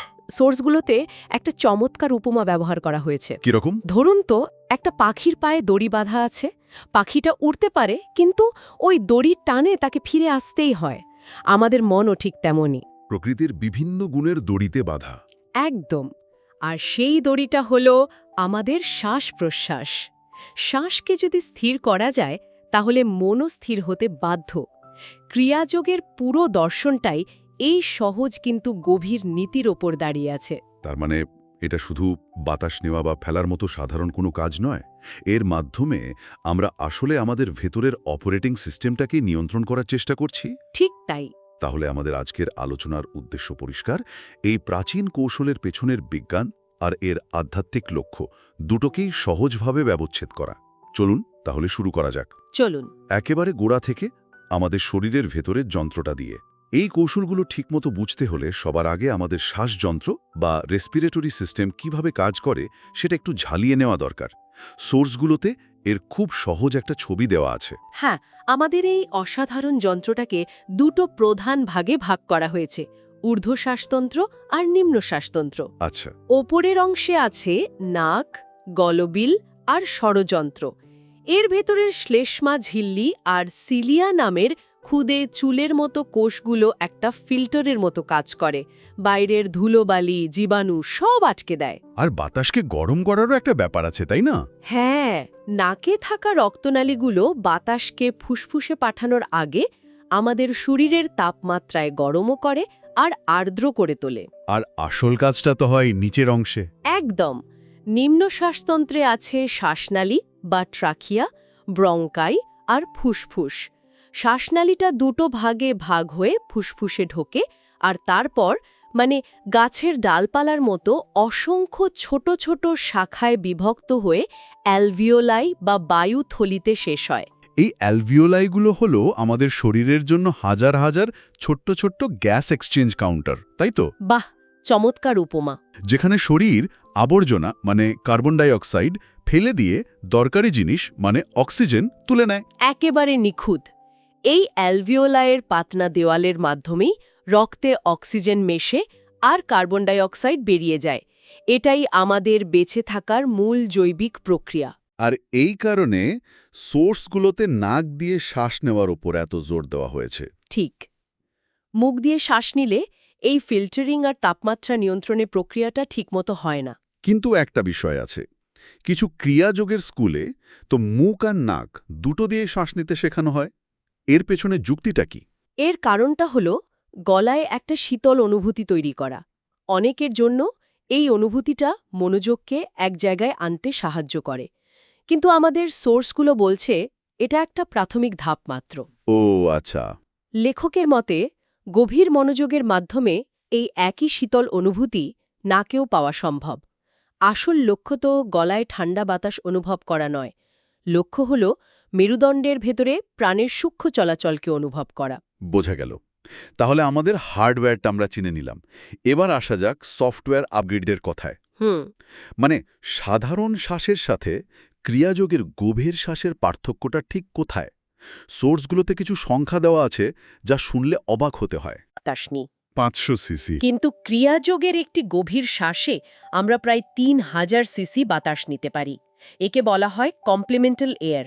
1 মিনিট, 3000। তার মানে আমরা স্বাভাবিক জীবনে আমাদের ফুসফুসের প্রায় 90% ক্ষমতাই ব্যবহার করি না। বলতে গেলে তাই। এটা তো অনেকটা সুপারকার কিনে শুরু শহরের ট্রাফিকে চালানোর মতো। আমাদের ভেতরে এত শক্তি অব্যবহৃত হয়ে পড়ে আছে। ঠিক তাই। আর এখানেই শেষ নয়, জোর করে শ্বাস ছাড়লে, যাকে সাপ্লিমেন্টাল এয়ার বলে, আরও প্রায় 1000 সিসি বাতাস বের করা যায়। তার মানে টোটাল প্রায় 5000 সিসি ক্যাপাসিটি। হ্যাঁ, আমাদের ফুসফুসের মোট ধারণ ক্ষমতা প্রায় 5000 সিসি, যার মাত্র 10 ভাগের 1 ভাগ আমরা সাধারণত ব্যবহার করি। ক্রিয়াশ্বাস এই ব্যবহারকে এক লাফে 60% পর্যন্ত, অর্থাৎ 3000 সিসি পর্যন্ত বাড়িয়ে দেয়। এটা তো ফুসফুসের কার্যক্ষমতার এক বিরাট উল্লম্ফন। তার মানে এটা শুধু বেশি বাতাস নেওয়া নয়, এর ফলে শরীরের ভেতরে একটা রাসায়নিক বিপ্লব ঘটে যায়। একদম। অক্সিজেন আর কার্বন ডাই অক্সাইডের ওপর এর কি প্রভাব পড়ে? এখানেই আসল বিজ্ঞানটা লুকিয়ে আছে। ক্রিয়াশ্বাসের মাধ্যমে রক্তে অক্সিজেনের পরিমাণ নাটকীয়ভাবে বেড়ে যায় আর কার্বন ডাই অক্সাইডের পরিমাণ কমে যায়। আচ্ছা। সোর্সগুলো ব্যাখ্যা করছে যে রক্তে বেশি কার্বন ডাই অক্সাইড মানে কার্বনিক অ্যাসিড তৈরি হওয়া, যা আমাদের শরীরের তরলকে অম্লীয় বা অ্যাসিডিক করে তোলে। আর লেখকের মতে শরীরের এই অ্যাসিডিক অবস্থা বহু রোগের মূল কারণ। শুধু রোগ নয়, এটা মানসিক বিরক্তি, রাগ ও অস্থিরতারও জন্ম দেয়। তাহলে ব্যাপারটা কি এরকম যে শরীর যখন খুব অ্যাসিডিক থাকে তখন ইঞ্জিনটা খুব গরম আর অস্থির থাকে, তাই ঘন ঘন শ্বাস নিয়ে নিজেকে ঠান্ডা রাখতে হয়? বাহ, দারুণ তুলনা। আর ক্রিয়াযোগের মাধ্যমে যখন শরীরটা ক্ষারীয় বা শান্ত হয়ে আসে, তখন ইঞ্জিনটা এতটাই ঠান্ডা আর কার্যকর হয়ে যায় যে তার আর ঘন ঘন জ্বালানির অর্থাৎ শ্বাসের প্রয়োজনই হয় না। চমৎকার, ঠিক এটাই হয়। বেশি অক্সিজেন রক্তকে ক্ষারীয় বা অ্যালকালাইন করে তোলে, যা শরীরকে সুস্থ রাখে এবং কোষগুলিকে পুনরুজ্জীবিত করে। মানে রিপেয়ার মোডে চলে যায়। হ্যাঁ, সোর্সগুলো এই প্রক্রিয়াটিকে একটি সুপার অ্যান্টিঅক্সিডেন্টের সাথে তুলনা করেছে। এটা শরীরের বিপাক ক্রিয়া বা মেটাবলিজমকে এতটাই কমিয়ে দেয় যে শরীর ও মন এক গভীর বিশ্রাম পায়, যা সাধারণ গভীর ঘুমেও সম্ভব নয়। কিন্তু এখানে আমার একটা প্রশ্ন আছে, শরীর যদি বেশি অক্সিজেনে এতই ভালো থাকে, তাহলে আমাদের শরীর প্রকৃতগতভাবে কেন সারাক্ষণ গভীর শ্বাস নেয় না? খুব গুরুত্বপূর্ণ প্রশ্ন। কেন সেই সুপার অ্যান্টিঅক্সিডেন্ট অবস্থাটা ডিফল্ট হিসাবে রাখে না? এর পেছনে কি কোনো বিবর্তনগত কারণ আছে? আছে। এর একটা সম্ভাব্য কারণ হতে পারে ফাইট অর ফ্লাইট রেসপন্স। আমাদের পূর্বপুরুষদের সারাক্ষণ বিপদ থেকে বাঁচার জন্য প্রস্তুত থাকতে হতো। শরীর অ্যাসিডিক থাকলে বা বিপাকক্রিয়া দ্রুত হলে শরীর চটজলদি প্রতিক্রিয়া দেখাতে পারে। কিন্তু আধুনিক জীবনে আমাদের সেই শারীরিক বিপদের সম্মুখীন হতে হয় না, কিন্তু মানসিক চাপের কারণে আমাদের শরীর সেই পুরনো প্যাটার্নেই রয়ে গেছে। আর ক্রিয়াযোগ হলো সচেতনভাবে সেই প্যাটার্ন থেকে বেরিয়ে আসার একটা উপায়। একদম, শরীরকে তার স্বাভাবিক শান্ত অবস্থায় ফিরিয়ে নিয়ে যাওয়ার একটা উপায়। এই রাসায়নিক পরিবর্তনটা আমাদের এমন এক জায়গায় নিয়ে যাচ্ছে যা শুনতে প্রায় সায়েন্স ফিকশনের মতো লাগে। হ্যাঁ, সোর্সগুলো বলছে এই প্রক্রিয়ার চূড়ান্ত ফল হলো একটি আধ্যাত্মিক অবস্থা, শ্বাসহীন অবস্থা বা সমাধি। এটা কিভাবে সম্ভব? আপনার সংশয়টা খুবই স্বাভাবিক। নিছক শ্বাস-প্রশ্বাসের মাধ্যমে জৈবিক ক্রিয়া থামিয়ে দেওয়া, এটা কি বৈজ্ঞানিকভাবে পুরোপুরি প্রমাণিত? এর পেছনের তত্ত্বটা দুটো দিক থেকে ব্যাখ্যা করা হয়েছে। প্রথমটা রাসায়নিক, যখন নিয়মিত অভ্যাসের ফলে শরীরের তরল ক্ষারীয় হতে হতে একটা নির্দিষ্ট পর্যায়ে পৌঁছায়, সোর্সে পিএইচ 7.2-এর কথা বলা হয়েছে, তখন শ্বাস-প্রশ্বাসের জৈবিক প্রয়োজনীয়তাটাই আর থাকে না। মানে শরীরের আর শ্বাসের দরকারই হয় না? হ্যাঁ, শরীরের কোষে এত অক্সিজেন জমা থাকে যে শ্বাস আপনা-আপনি বন্ধ হয়ে যায়। আর দ্বিতীয় ব্যাখ্যাটা স্নায়ুতন্ত্রের সাথে জড়িত। সেটা কি রকম? আমাদের মস্তিষ্কের মেডুলা অবলঙ্গাটা শ্বাস-প্রশ্বাস নিয়ন্ত্রণ করে, আর যোগশাস্ত্রে এই মেডুলার অবস্থান আজ্ঞাচক্রের খুব কাছে। ক্রিয়াযোগে যখন আজ্ঞাচক্রে মনোযোগ দেওয়া হয়, তখন তা ভেগাস নার্ভকে প্রভাবিত করে। এর ফলে শ্বাস-প্রশ্বাস স্বাভাবিকভাবেই ধীর হতে হতে প্রায় থেমে আসে। আর তখন? এই অবস্থায় শরীরের সব জৈবিক ক্রিয়া এতটাই কমে যায় যে খুব কম শক্তির প্রয়োজন হয় এবং শরীর বিনা শ্বাস-প্রশ্বাসেও দীর্ঘক্ষণ থাকতে পারে। দীর্ঘায়ুর সাথেও এর একটা সম্পর্কের কথা বলা হয়েছে। এর পেছনের গণিতটা কি? হ্যাঁ, এটা একটা সরল কিন্তু চমকপ্রদ গণিত। সাধারণ মানুষ মিনিটে গড়ে 15-18 বার শ্বাস নেয়। আচ্ছা। কিন্তু ক্রিয়া অভ্যাসের সময় এই হার কমে মিনিটে প্রায় 3 বারে চলে আসে। 3 বার? হ্যাঁ, এর ফলে 1 ঘন্টার অভ্যাসে প্রায় 900টি শ্বাস বেঁচে যায়। 900টি শ্বাস বেঁচে যায় 1 ঘন্টায়। এটা তো অবিশ্বাস্য। তার মানে একজন ক্রিয়াযোগী দিনে কয়েক ঘন্টার অভ্যাসে আক্ষরিক অর্থেই নিজের আয়ু বাড়িয়ে নিচ্ছেন। প্রাচীন যোগীরা ঠিক এটাই বিশ্বাস করতেন। তাদের মতে আমাদের আয়ু বছর দিয়ে নয়, শ্বাসের সংখ্যা দিয়ে নির্ধারিত। বাহ! তাই শ্বাস যত ধীর, আয়ু তত দীর্ঘ। এর সাথে মানসিক স্থিতিশীলতা তো একটা বড় প্রাপ্তি। এত সব অবিশ্বাস্য তত্ত্ব শোনার পর তো আমার নিজেকেই একজন বিজ্ঞানী যোগী মনে হচ্ছে। কিন্তু শুধু তত্ত্ব দিয়ে তো হবে না। আসল কাজটা, মানে এই ক্রিয়াটা ঠিক কিভাবে করতে হয়? এর কয়েকটি নির্দিষ্ট ধাপ রয়েছে। প্রথমত হল আসন। পদ্মাসন বা সিদ্ধাসনের মতো যে কোনো ধ্যানাসনে মেরুদণ্ড সোজা করে বসতে হবে। আচ্ছা। দ্বিতীয়ত চেন লক বা জালান্ধর বন্ধ। চিবুকটা বুকের দিকে সামান্য ঝুঁকিয়ে গলাটা হালকা সংকুচিত করতে হবে, যাতে শ্বাসপথে একটা হালকা বাধা তৈরি হয়। তৃতীয়ত শ্বাস। নাক দিয়ে ধীরে, গভীর এবং শক্তি প্রয়োগ করে শ্বাস নেওয়া ও ছাড়া। এখানে একটা গুরুত্বপূর্ণ বিষয় হল শ্বাস টানার কেন্দ্র নাক নয়, বরং গলা। আর শব্দের বিষয়টা? একটা হিস হিস শব্দের কথা বলা হয়েছে। হ্যাঁ, শ্বাসপথে ওই হালকা বাধার কারণেই সাপের হিস-হিস শব্দের মতো একটা শব্দ প্রাকৃতিকভাবেই তৈরি হয়। এটা কি ইচ্ছে করে করতে হয়? না না, আমাদের সোর্সগুলো জোর দিয়ে বলছে এই শব্দটা কৃত্রিমভাবে বা জোর করে তৈরি করার চেষ্টা করতে নেই। এটা গভীর শ্বাসের একটা স্বাভাবিক ফল। আর সবচেয়ে গুরুত্বপূর্ণ অংশ হল মনোযোগ। একদম।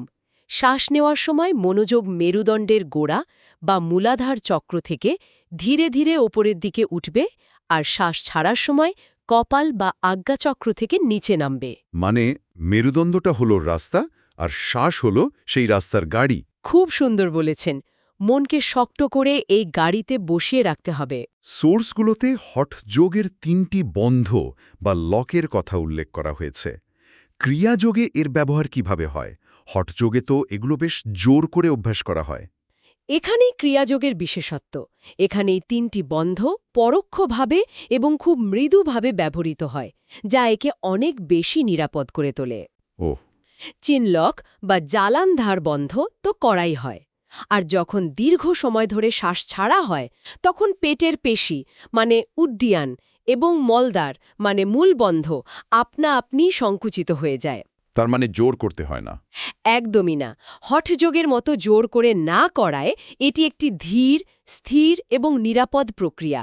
শরীর ও মন এই শক্তিশালী শক্তি প্রবাহের জন্য ধীরে ধীরে তৈরি হওয়ার সুযোগ পায়। শ্বাস-প্রশ্বাসের সাথে কিছু নির্দিষ্ট শব্দের কথা বলা হয়েছে, যেমন ই এবং রা। এগুলো কি মন্ত্রের মতো জপ করতে হয়? একদমই না। এগুলো জপ করার বিষয় নয়। সোর্স অনুযায়ী এটি হল ঈশ্বর প্রণিধান ক্রিয়া। মানে নিজের কাজকে ঈশ্বরের কাছে সমর্পণ করা। শ্বাস নেওয়ার সময় যে প্রাকৃতিক শব্দটা হয়, তা মনোযোগ দিয়ে শুনলে অনেকটা ই এর মতো শোনায়, আর শ্বাস ছাড়ার শব্দটা রা এর মতো। এগুলো শ্বাসেরই স্বাভাবিক শব্দ। কিন্তু একটা ভিন্ন ধারার কথাও বলা আছে, যেখানে শ্বাস নেওয়ার শব্দকে অ এবং ছাড়ার শব্দকে ই বলা হয়। এই পার্থক্য নিয়ে তো নতুন সাধকদের মধ্যে বিভ্রান্তি তৈরি হতে পারে। ঠিক, লেখকের পরামর্শ হল এই পার্থক্য নিয়ে বিলকুল বিভ্রান্ত না হয়ে নিজের শ্বাসের প্রাকৃতিক শব্দের উপর মনোযোগ দেওয়া। অন্য স্কুল কি বলছে বা বইয়ে কি লেখা আছে তার চেয়ে গুরুত্বপূর্ণ হল নিজের ভেতরের অনুভূতি। আচ্ছা, দীর্ঘ এবং নীরব বিচ্ছিন্ন অভ্যাসের পর সাধক নিজেই বুঝতে পারবেন যে শ্বাস নেওয়া এবং ছাড়ার শব্দের মধ্যে আদতে কোনো পার্থক্য নেই, দুটোই একাকার হয়ে যায় এক গভীর স্পন্দনে। একটু থামতে চাই এখানে। আমরা কথা বলছি মেরুদণ্ডের ভেতর দিয়ে প্রাণের চলাচল নিয়ে। সাধারণ মানুষের জন্য এটা কল্পনা করাও কঠিন। যারা প্রথম শুরু করেন তাদের জন্য এই অনুভূতিটা কি অদ্ভুত বা এমনকি ভয়ের হতে পারে? সোর্সগুলোতে কি এ বিষয়ে কোনো সতর্কবার্তা দেওয়া আছে? অবশ্যই, নিয়মিত অভ্যেসের পর মেরুদণ্ডের ভেতরে প্রাণের চলাচল অনুভব করা যায়। সোর্সগুলো বলছে প্রথমে চক্রগুলোতে ভার বা শক্তভাব আসতে পারে, তারপর পরে চৌম্বকীয় আকর্ষণের মতো অনুভূতি, হালকা মিষ্টি ব্যথা বা শিরশিরে স্পন্দন অনুভূত হতে পারে। আলো এবং বিভিন্ন ধরনের দৈবী শব্দও শোনা যেতে পারে, যেমন ঘণ্টা, শাঁখ বা বাঁশির শব্দ। লেখকের মতে এগুলো প্রাণেরই সূক্ষ্ম প্রকাশ। আর কোনো অপ্রীতিকর অনুভূতির কথাও কি বলা হয়েছে? হ্যাঁ, সেটাও হতে পারে। মাঝে মধ্যে বিভিন্ন স্বাদ বা গন্ধের অনুভূতিও হতে পারে, এমনকি অপ্রীতিকর গন্ধ যেমন পচা কিছুর গন্ধও আসতে পারে। সেক্ষেত্রে কি করণীয়? সোর্সগুলোর পরামর্শ খুব পরিষ্কার। এই সব অভিজ্ঞতাকে একজন সাক্ষীর মতো দেখতে হবে। বিচলিত না হয়ে বা কোনো বিশেষ অনুভূতির প্রতি আকৃষ্ট না হয়ে শুধু নিজের অভ্যেস চালিয়ে যেতে হবে। তাহলে সব মিলে যা বুঝলাম, এটা শুধু একটা শ্বাস-প্রশ্বাসের ব্যায়াম নয়। না, ফুসফুসের সাধারণ গঠন থেকে শুরু করে রক্তে রাসায়নিক পরিবর্তন, স্নায়ুতন্ত্রের নিয়ন্ত্রণ এবং সবশেষে সূক্ষ্ম আধ্যাত্মিক অনুভূতি, এই পুরো যাত্রাপথটি ক্রিয়াযোগের অংশ। একদম। সোর্সগুলো ক্রিয়াযোগকে একটি সম্পূর্ণ বৈজ্ঞানিক এবং সিস্টেম্যাটিক পদ্ধতি হিসেবে উপস্থাপন করেছে। এখানে স্থূল শ্বাস-প্রশ্বাসকে একটা যন্ত্রের মতো ব্যবহার করে ধীরে ধীরে মন, শরীর এবং চেতনাকে প্রভাবিত করা হয়। স্থূল থেকে সূক্ষ্মের দিকে একটি যাত্রা। হ্যাঁ, যার চূড়ান্ত লক্ষ্য হল ভেতরের সেই পরম নিস্তব্ধতা বা সমাধি অর্জন করা, যেখানে শ্বাস এবং মন দুটোই থেমে যায় এবং সাধক তার প্রকৃত স্বরূপকে উপলব্ধি করেন। আমাদের সোর্সগুলো শেষ হয়েছে একটি গভীর ভাবনা দিয়ে। বলা হয়েছে মানব বিবর্তনের ধারায় দৈহিক ও বুদ্ধির বিকাশের পর পরবর্তী ধাপ হতে পারে আমাদের সূক্ষ্ম অনুভূতির বিকাশ, যেমন নৈতিকতা, সৌন্দর্যবোধ এবং আধ্যাত্মিক চেতনার উন্মোচন। এটা একটা গুরুত্বপূর্ণ দিক। এটি এক গুরুত্বপূর্ণ প্রশ্ন তুলে ধরে। যদি এই প্রাচীন কৌশলটি সত্যিই আমাদের ভেতরের শক্তিকে নিয়ন্ত্রণ করতে পারে, তবে শ্বাস-প্রশ্বাসের মাধ্যমে এই আত্মনিয়ন্ত্রণ অর্জন করা কি ব্যক্তিগত মুক্তি এবং এমনকি মানবজাতির বিবর্তনের পথে একটি সচেতন পদক্ষেপ হতে পারে? এই ভাবনাটি আমাদের শ্রোতাদের জন্য রইল।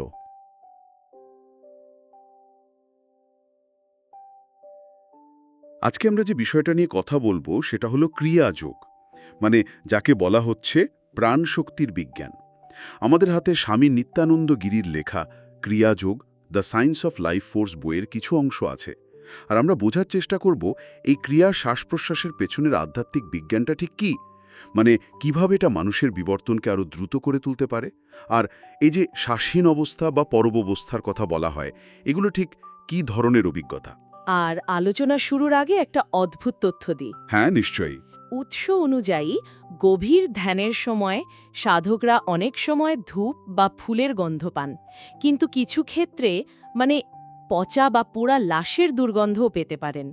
এই ধরনের বিচিত্র অভিজ্ঞতার কারণ আর তাৎপর্য নিয়েই আমরা আজ গভীরে যাব। এক মিনিট, এটা আমার কাছে বেশ অদ্ভুত লাগছে। মানে একদিকে আধ্যাত্মিক উন্নতির কথা বলা হচ্ছে, আর তার মধ্যে পচা লাশের গন্ধ পাওয়ার মতো একটা ভয়ঙ্কর অভিজ্ঞতা কেন আসবে? এটা তো বরং সাধনার পথ থেকে মনকে সরিয়ে দেওয়ার মতো। ঠিক, আর এইখানেই বিষয়টা আরও আকর্ষণীয় হয়ে ওঠে। বইতে এটাকে ব্যাখ্যা করা হয়েছে এভাবে যে আমাদের গভীরে যে পূর্ববর্তী জীবনের সংস্কার জমে থাকে, সেগুলোই এই অভিজ্ঞতার জন্ম দেয়। ও আচ্ছা। মনোরম গন্ধগুলো ইতিবাচক কর্মের ফল, আর দুর্গন্ধগুলো হলো নেতিবাচক কর্মের। পরামর্শটা হলো এই অভিজ্ঞতাগুলোকে ঘৃণা না করে বা গুরুত্ব না দিয়ে শুধু উপেক্ষা করা। মানে এগুলোকে অনেকটা মনের আবর্জনা পরিষ্কার হওয়ার একটা প্রক্রিয়া হিসেবে দেখা হচ্ছে। একদম ঠিক তাই। এগুলো যাত্রাপথের চিহ্ন, কিন্তু গন্তব্য নয়। তাহলে এই যে আলো দেখা বা বিভিন্ন শব্দ শোনা, এগুলোও একই রকম? হ্যাঁ, তবে বইতে বলা হয়েছে আলো বা শব্দের অনুভূতিগুলো আরও সূক্ষ্ম স্তরের।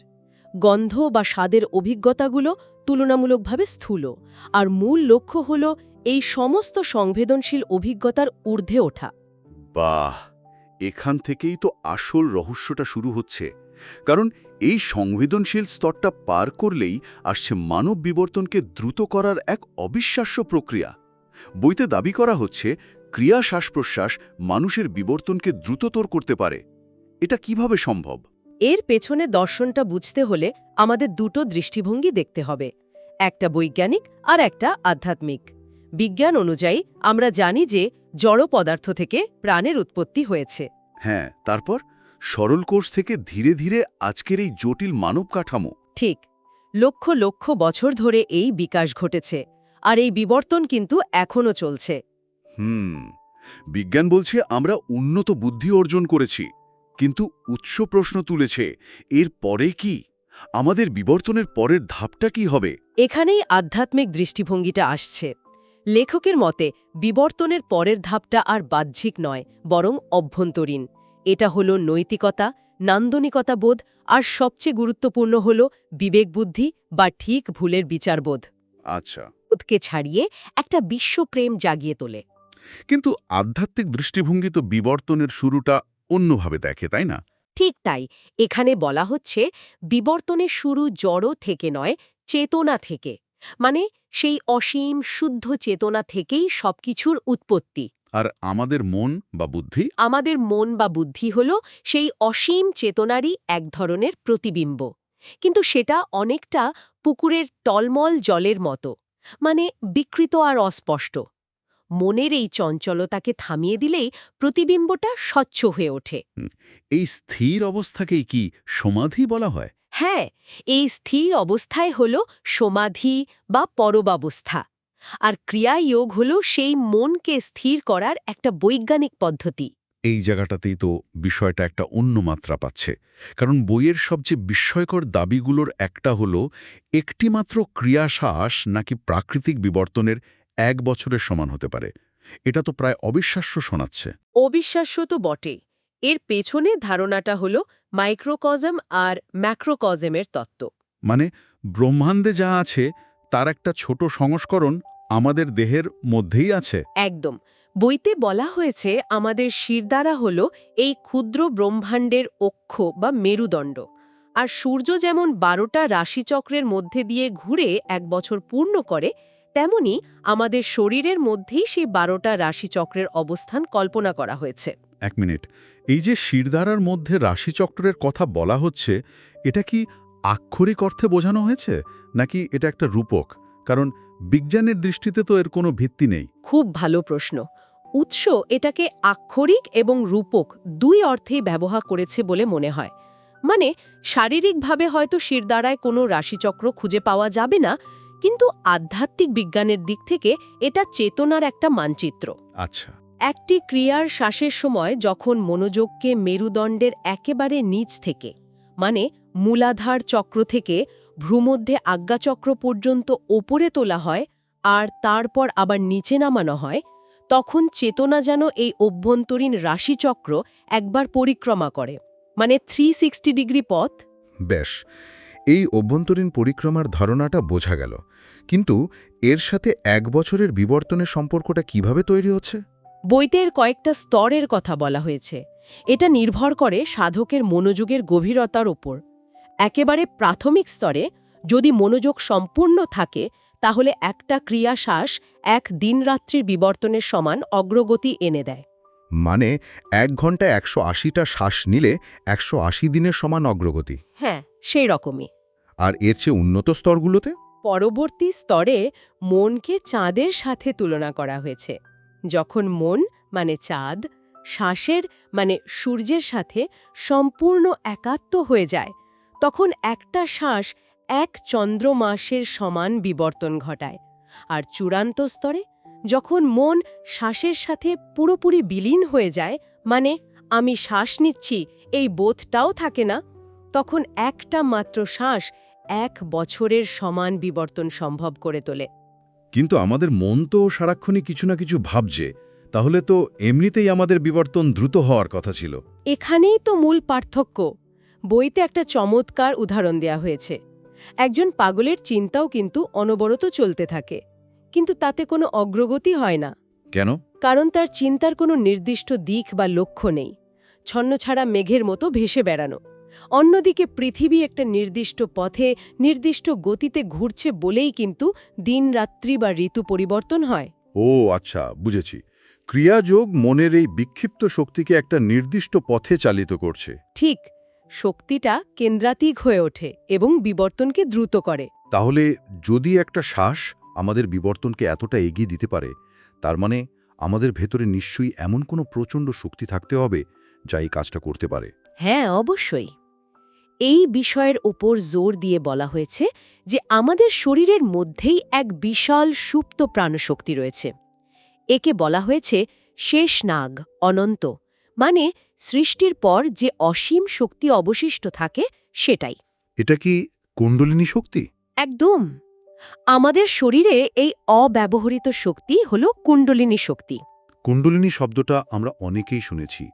একে প্রায় কুণ্ডলি পাকিয়ে থাকা সাপের সাথে তুলনা করা হয়। এর আসল অর্থ কি? ভাবুন, এটা অনেকটা আমাদের শরীরের ভেতরে থাকা এক ঘুমন্ত নিউক্লিয়ার পাওয়ার প্ল্যান্টের মতো। বাহ! অসীম শক্তি, কিন্তু সেটা অব্যবহৃত অবস্থায় মেরুদণ্ডের গোড়ায় সুপ্ত হয়ে আছে। ক্রিয়াযোগ হল সেই সুইচটা অন করার প্রক্রিয়া যা এই সুপ্ত শক্তিকে জাগিয়ে তোলে। এই শক্তি জাগ্রত হলে অনুভূতিটা কেমন হয়? লেখক তো তার ব্যক্তিগত অভিজ্ঞতা শেয়ার করেছেন। হ্যাঁ, এবং তার বর্ণনাটা খুবই জীবন্ত। লেখকের বর্ণনা অনুযায়ী প্রথম দিকে স্বাধিষ্ঠান চক্রে, মানে নাভির সামান্য নিচে, এক ধরনের উত্তাপ অনুভূত হয়। এরপর তিনি উজ্জ্বল সাদা আলো দেখতে পান এবং শরীরে মৃদু ঝাঁকুনি শুরু হয়। মূল অভিজ্ঞতাটা আসে এরপরে। একটা দীর্ঘ নিঃশ্বাসের সাথে মেরুদণ্ডের ভেতর দিয়ে যেন কম্পনের একটা ঊর্ধ্বমুখী স্রোত বয়ে যায়। তার মনে হয়েছিল এটা অনেকটা বৈদ্যুতিক প্রবাহের মতো, যা ধীরে ধীরে মূলাধার থেকে আজ্ঞাচক্র পর্যন্ত উঠে আসছে। তার মানে অনুভূতিটা সবসময় বৈদ্যুতিক ঝটকার মতো তীব্র হয় না? না, সবার ক্ষেত্রে একরকম হয় না। বইতে বলা হয়েছে এই অনুভূতি জলের বুদবুদ বা পিঁপড়ের হেঁটে চলার মতো হতে পারে। তবে লেখক বারবার একটা বিষয় মনে করিয়ে দিয়েছেন, এই সমস্ত অসাধারণ অভিজ্ঞতা, এই আলো বা কম্পন, এগুলো কিন্তু লক্ষ্য নয়। এগুলো কি তাহলে কি? এগুলো কেবল প্রক্রিয়ার পার্শ্ব প্রতিক্রিয়া। মূল লক্ষ্য হল এক শান্ত, স্থির এবং চিন্তাহীন অবস্থা অর্জন করা। এই চিন্তাহীন অবস্থার কথা বলতে গিয়েই আমরা সম্ভবত সবচেয়ে আশ্চর্যজনক ধারণাটির কাছে চলে এসেছি। পরব অবস্থা, অর্থাৎ ক্রিয়ার পর এমন এক অবস্থা যেখানে শ্বাস-প্রশ্বাস প্রায় থেমে যায়। শ্বাস-প্রশ্বাস তো আমাদের জীবনের মূল ভিত্তি। এটা থেমে যাওয়া তো মৃত্যুর সমান। ঠিক, এই কারণেই ধারণাটা এত বৈপ্লবিক। বইতে স্পষ্ট বলা আছে এটা এমন এক অবস্থা যা জোর করে অনুশীলন করা যায় না, মানে দম বন্ধ করে রাখার চেষ্টা করলে হিতে বিপরীত হবে। তাহলে এটা কিভাবে হয়? দীর্ঘ এবং সঠিক সাধনার ফলে এই অবস্থাটা নিজে থেকেই আসে। যোগের ভাষায় একে বলা হয় কেবল কুম্ভক। কেবল কুম্ভক? হ্যাঁ, মানে শ্বাসের স্বয়ংক্রিয় স্থগিত অবস্থা। এটা হলো মনের চূড়ান্ত স্থিরতার একটা শারীরিক প্রতিফলন। লেখক যখন প্রথমবার এটা অনুভব করলেন, তার ঠিক কি মনে হয়েছিল?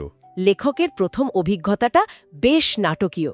তিনি বর্ণনা করেছেন 2002 সালের ডিসেম্বরে একদিন ধ্যানের পর তিনি অনুভব করেন যে কয়েক মুহূর্তের জন্য তার হৃৎস্পন্দন যেন থেমে গেছে। তিনি ভয় পেয়ে গিয়েছিলেন। স্বাভাবিক হয়ে গিয়েছিল যে প্রায় অনুভব করা যাচ্ছিল না। আর শ্বাস সম্পূর্ণ বন্ধ হয়ে যাবার অভিজ্ঞতা? সেটা ঘটের কিছুদিন পর একদিন ক্রিয়া অনুশীলন করার সময় তিনি খেয়াল করেন যে তার শ্বাস নিজে থেকেই সম্পূর্ণ বন্ধ হয়ে গেছে। এই অবস্থাটা প্রায় 2 মিনিট স্থায়ী হয়েছিল। 2 মিনিট? কোনো অস্বস্তি হয়নি? সেটাই আশ্চর্যের বিষয়। কোনো অস্বস্তি হয়নি। মন ছিল সম্পূর্ণ ফাঁকা, কিন্তু তিনি পুরোপুরি সচেতন ছিলেন। শুধু এক গভীর প্রশান্তি। তাহলে এর অর্থ কি? শ্বাস কি সত্যি পুরোপুরি বন্ধ হয়ে যায় নাকি এটা অন্য কিছু? উৎস স্পষ্ট করে বলছে, বেশিরভাগ ক্ষেত্রেই এটা সম্পূর্ণ শ্বাসরোধ নয়। বরং অত্যন্ত ক্ষীণ শ্বাস এবং খুব ধীর হৃৎস্পন্দন। এই অবস্থায় শরীরের বিপাক্রিয়া এতটাই কমে যায় যে খুব সামান্য অক্সিজেনের প্রয়োজন হয়। প্রাণশক্তি তখন ফুসফুস বা হৃৎপিণ্ড থেকে সরে এসে মস্তিষ্ক আর আজ্ঞাচক্রে কেন্দ্রীভূত থাকে। আর মন? যখন শ্বাস স্থির হয় তখন মনও স্থির হয়ে যায়। এটাই মূল উদ্দেশ্য। তাহলে ধ্যানের সময় বিচিত্র গন্ধ পাওয়া থেকে শুরু করে এক শ্বাসে বিবর্তনকে ত্বরান্বিত করা আর সবশেষে শ্বাসহীন অবস্থায় পৌঁছানো পর্যন্ত আমরা একটা দীর্ঘ পথ পাড়ি দিলাম। এই পুরো আলোচনার মূল সারমর্ম কি দাঁড়ালো? মূল কথাটা হল, ক্রিয়াযোগকে এখানে কোনো রহস্যময় বা অলৌকিক বিষয় হিসেবে নয়, বরং একটা সুশৃঙ্খল অভ্যন্তরীণ বিজ্ঞান হিসেবে দেখানো হয়েছে। আমাদের মন যে সারাক্ষণ হাজারটা দিকে ছুটতে থাকে, এই বই বলছে ক্রিয়াযোগ সেই বিক্ষিপ্ত শক্তিকে একমুখী করে। আতশ কাচের মতো। একদম ঠিক যেমন আতশকাচ দিয়ে সূর্যের আলোকে কেন্দ্রীভূত করে আগুন জ্বালানো হয়। এর লক্ষ্য হল মন এবং প্রাণশক্তিকে একটা নির্দিষ্ট পথে চালিত করে সাধারণ চেতনার স্তরকে অতিক্রম করা এবং আধ্যাত্মিক বিবর্তনকে দ্রুততর করা। ঠিক, এটা এক বিক্ষিপ্ত মানসিক শক্তি থেকে একাগ্র ও শান্ত সচেতনতার দিকে একটা যাত্রা। চমৎকারভাবে ব্যাখ্যা করা হলো। এবং সবশেষে আমাদের শ্রোতাদের জন্য একটি চিন্তার খোরাক। বইতে বলা হয়েছে আমাদের শরীর একটা ক্ষুদ্র ব্রহ্মাণ্ড। যদি একটা একাগ্র শ্বাস আমাদের শিরদাঁড়ার ভেতরের রাশিচক্র পরিভ্রমণ করে আমাদের অভ্যন্তরীণ বিবর্তনকে দ্রুত করতে পারে, তাহলে ভাবুন তো মহাবিশ্বের আর কোন কোন বিশাল প্রক্রিয়া আমাদের ভেতরে প্রতিনিয়ত প্রতিফলিত হচ্ছে, যেগুলো হয়তো আমাদের আবিষ্কার এবং সচেতনভাবে চালিত করার অপেক্ষায় রয়েছে। আমাদের চেতনার গভীরে হয়তো এমন আরও অনেক মহাজাগতিক নিয়ম লুকিয়ে আছে।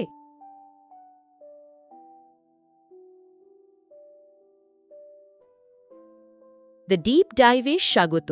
আজ আমরা একটা বেশ অদ্ভুত কিন্তু আকর্ষণীয় প্রশ্নের উত্তর খুঁজব। প্রশ্নটা কি নিয়ে? প্রশ্নটা হলো, আমাদের শরীর কি শুধুই রক্তমাংসে গড়া একটা কাঠামো, নাকি এটা এমন এক যন্ত্র যার মাধ্যমে গোটা ব্রহ্মাণ্ডকে অনুভব করা সম্ভব? খুব ইন্টারেস্টিং প্রশ্ন। স্বামী নিত্যানন্দ গিরির লেখা ক্রিয়া yoga the science of life force বইটা কিন্তু দ্বিতীয়টাই দাবি করে। হ্যাঁ, বইটাতে এমন কিছু শক্তিশালী কৌশলের কথা বলা হয়েছে যা শুনলে অবাক হতে হয়। চলুন আজ সেই রহস্যময় জগতে ডুব দেওয়া যাক। একদম ঠিক। আর আমরা শুধু কি করতে হবে তা নিয়েই কথা বলবো না, বরং গভীরে গিয়ে বোঝার চেষ্টা করব কেন করতে হবে। ঠিক, এর পেছনের দর্শনটা কি? হ্যাঁ, কিভাবে সামান্য কিছু শারীরিক প্রক্রিয়া আমাদের চেতনাকে একটা অন্য মাত্রায় নিয়ে যেতে পারে। বইটির দাবি অনুযায়ী এই সংযোগটাই হল ক্রিয়াযোগের মূল রহস্য। তাহলে চলুন শুরু করা যাক এমন একটা কৌশল দিয়ে যার নামটাই খুব আকর্ষণীয়, জ্যোতি মুদ্রা। জ্যোতি মুদ্রা। বইতে একে বলা হয়েছে আলোর মুদ্রা, কিন্তু এর আরও দুটো নাম আছে, তাই না? যোনি মুদ্রা আর ষণ্মুখী মুদ্রা। হ্যাঁ। এতগুলো নাম কেন? ব্যাপারটা একটু গোলমেলে মনে হচ্ছে। নামগুলো আসলে গোলমেলে নয়, বরং অভিজ্ঞতার বিভিন্ন দিককে তুলে ধরে। ও আচ্ছা, কিভাবে? ভাবুন, জ্যোতি মুদ্রা, কারণ সাধক নিজের ভেতরে এক দিব্য আলো বা জ্যোতি দেখতে পান। আচ্ছা। যোনি মুদ্রা, যোনি শব্দের অর্থ তো উৎস বা সোর্স।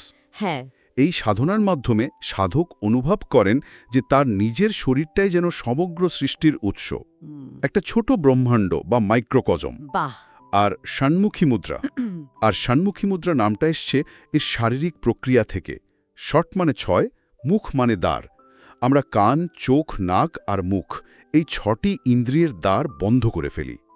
বাইরের জগৎ থেকে নিজেদেরকে পুরোপুরি বিচ্ছিন্ন করে ফেলা। একদম, বাইরের সব নয়েজ বন্ধ করে ভেতরের সিগন্যালটাকে ধরার চেষ্টা করা আর কি। প্রক্রিয়াটাও তো বেশ নির্দিষ্ট, বৃদ্ধাঙ্গুষ্ঠ দিয়ে কান, তর্জনী দিয়ে চোখের পাতা। হ্যাঁ, মধ্যমা দিয়ে নাক আর বাকি দুটো আঙুল দিয়ে ঠোঁট বন্ধ করতে হয়। তারপর একটা বিশেষ ধরনের শ্বাস প্রশ্বাসের পর চোখ ঢেকে সেই ভেতরের আলো দেখা। পুরো ব্যাপারটাই খুব নিয়ম মাফিক। এই নিয়মটাই তো আসল। এর উদ্দেশ্য হল সমস্ত ইন্দ্রিয়কে জোর করে বাইরের জগৎ থেকে সরিয়ে এনে ভেতরের দিকে ফেরানো। যখন বাইরের কোলাহল থেমে যায়, তখনই ভেতরের সূক্ষ্ম অনুভূতিগুলো স্পষ্ট হয়ে ওঠে। অনেকটা ধরুন, শহরের কোলাহল ছেড়ে গভীর জঙ্গলে গেলে যেমন ঝিঝি পোকার ডাকও স্পষ্ট শোনা যায়, সেরকম। লেখকের ব্যক্তিগত অভিজ্ঞতা পড়ার সময় তো আমার গায়ে কাঁটা দিচ্ছিল। হ্যাঁ, ওই অংশটা অসাধারণ। তিনি লিখেছেন তার প্রথম দিনের অনুভূতি নাকি যে কোনো আতশবাজির চেয়েও 1000 গুণ বেশি শক্তিশালী ছিল। ভাবা যায়? অবিশ্বাস্য। বলছেন মাথার ভেতরে যেন বিদ্যুৎ চমকাচ্ছে, কোটি কোটি তারা জ্বলছে নিভছে, হলুদ নীল সোনালি আলোর বন্যা। যেন অনেকগুলো সূর্য একসঙ্গে উদয় হয়েছে। ঠিক তাই। এটা কি শুধু মনের কল্পনা, নাকি এর পেছনে অন্য কোনো ব্যাখ্যা আছে বইটিতে? দারুণ প্রশ্ন। দেখুন, বইটি অনুযায়ী এটা নিছক কল্পনা নয়, এটা হলো চেতনার এক উচ্চতর স্তরের প্রত্যক্ষ অভিজ্ঞতা। প্রত্যক্ষ? হ্যাঁ, আর আরও ইন্টারেস্টিং ব্যাপার হলো এই অভিজ্ঞতার সময়ের সাথে সাথে বদলে থাকে। লেখকের ক্ষেত্রে যেমন হয়েছিল, কিছুদিন পর ওই আলোর হাউস বা বিশৃঙ্খলাটা মিলিয়ে যায়, মিলিয়ে গিয়ে কি হয়? একটা স্থির রূপ নেয়। তিনি একটা সোনালি চাকতির মাঝে একটা ব্ল্যাক হোল বা কৃষ্ণ গহ্বর দেখতে শুরু করেন। একটা ব্ল্যাক হোল নিজের চেতনার ভেতরে? হ্যাঁ, অবিশ্বাস্য শোনালেও এটাই বলা আছে। আর এখানেই এর প্রতীকী গুরুত্বটা। কি রকম? এই পরিবর্তনটা, মানে বিশৃঙ্খল আলো থেকে একটা নির্দিষ্ট এবং গভীর দর্শনের দিকে এগিয়ে যাওয়ার ইঙ্গিত দেয়। আচ্ছা। ওই ব্ল্যাক হোলের কেন্দ্রে একটা উজ্জ্বল বিন্দু দেখা দেয়, যা পরে একটা 4 বিন্দুযুক্ত ক্রুশের মতো আকৃতি নেয়। বইতে এই দর্শনকেই বামন বা ভেতরের ঈশ্বরের দর্শন হিসেবে বর্ণনা করা হয়েছে। বামন শব্দটা তো খুব পরিচিত। পুরীর জগন্নাথ দেবের রথযাত্রার সঙ্গে এর কোনো যোগ আছে কি? আমার মনে পড়ছে একটা বিখ্যাত শ্লোক আছে। ঠিক ধরেছেন, বইটিতে সেই শ্লোকেরই উল্লেখ করা হয়েছে। রথে তু বামনং দৃष्ट्वा পুনর্জন্ম ন বিদ্যেতে। হ্যাঁ হ্যাঁ, এটাই। অর্থাৎ রথের ওপর বামনকে, মানে জগন্নাথ দেবকে দর্শন করলে আর পুনর্জন্ম হয় না। কিন্তু এর সাথে ক্রিয়াযোগের কি সম্পর্ক? ক্রিয়াযোগের দর্শন অনুযায়ী আমাদের এই শরীরটাই হলো সেই রথ, আর আত্মা হলো তার চালক।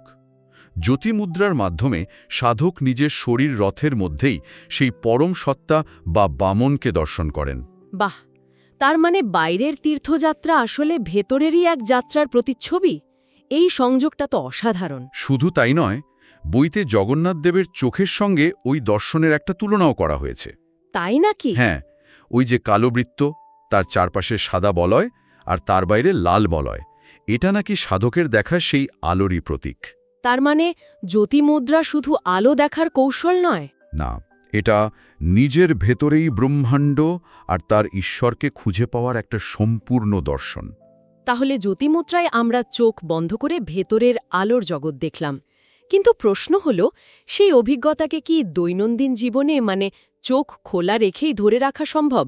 সারাদিন তো আর চোখ বন্ধ করে বসে থাকা যায় না। ঠিক এই প্রশ্ন থেকেই আসছে আমাদের পরের কৌশল, সম্ভবী মুদ্রা।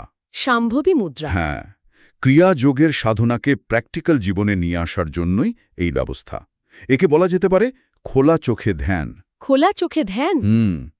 এর মূল সূত্রটি হল অন্তর্লক্ষং বহির্দৃষ্টিহি, অর্থাৎ মনোযোগ থাকবে ভেতরে, কিন্তু দৃষ্টি থাকবে বাইরে, স্থির পলকহীন।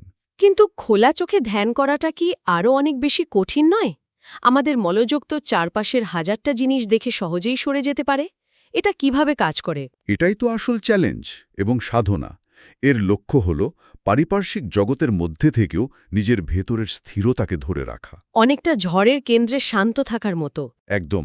আপনার চারপাশে কাওস চলছে, কিন্তু আপনি ভেতরে অবিচল। বইটিতে 3 জন বিখ্যাত যোগীর ছবির মাধ্যমে 3টি ভিন্ন পদ্ধতির কথা বলা হয়েছে। হ্যাঁ, আমি পড়েছি। প্রথমজন হলেন শ্রী যুক্তেশ্বর গিরি, যার চোখ পুরোপুরি খোলা। হ্যাঁ, কিন্তু দৃষ্টিটা ঠিক কোনো নির্দিষ্ট বস্তুর ওপর নয়, বরং বাইরের জগতের পরিধির ওপর, আর আসল মনোযোগটা ভেতরে। ঠিক। দ্বিতীয়জন হলেন লাহিড়ী বাবা, তার চোখ অর্ধ খোলা। আর দৃষ্টিটা নাকের ডগায় স্থির, কিন্তু মনোযোগ সম্পূর্ণভাবে ভেতরের দিকে। একদম। আর তৃতীয়জন মহাবতার বাবাজি, তার চোখের মণি ওপরের দিকে, ভ্রুর মাঝখানে আজ্ঞাচক্রের দিকে তোলা। বাইরের জগৎকে তিনি যেন দেখছেনই না। তার মানে শরীর বাইরের জগতের সঙ্গে যুক্ত থাকলেও চেতনাকে ভেতরের কেন্দ্রে স্থির রাখা, এটাই মূল উদ্দেশ্য। হ্যাঁ, এটা সাধনার জগৎ আর আমাদের দৈনন্দিন জীবনের মধ্যে একটা সেতু তৈরি করার মতো, একটা অফ দ্য ম্যাট প্র্যাকটিস আর কি। মানে শুধু যোগাসনে বসেই নয়, জীবনের প্রতিটি মুহূর্তে সেই ধ্যানস্থ অবস্থাকে বাঁচিয়ে রাখা। ঠিক তাই। বেশ, মুদ্রার জগৎ থেকে বেরিয়ে এবার আমরা এমন একটা পর্যায়ে প্রবেশ করছি যেখানে বইটিতে একটা বড়সড় সতর্কবার্তা দেওয়া আছে। দ্বিতীয় ক্রিয়া। হ্যাঁ, আমরা কথা বলছি দ্বিতীয় ক্রিয়া নিয়ে।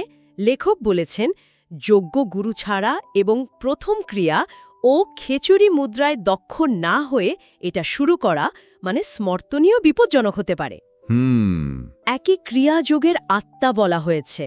এত সতর্কতা কেন? কারণটা হলো এর প্রচণ্ড শক্তি। খেচুরি মুদ্রার শর্তটা এখানে খুব গুরুত্বপূর্ণ।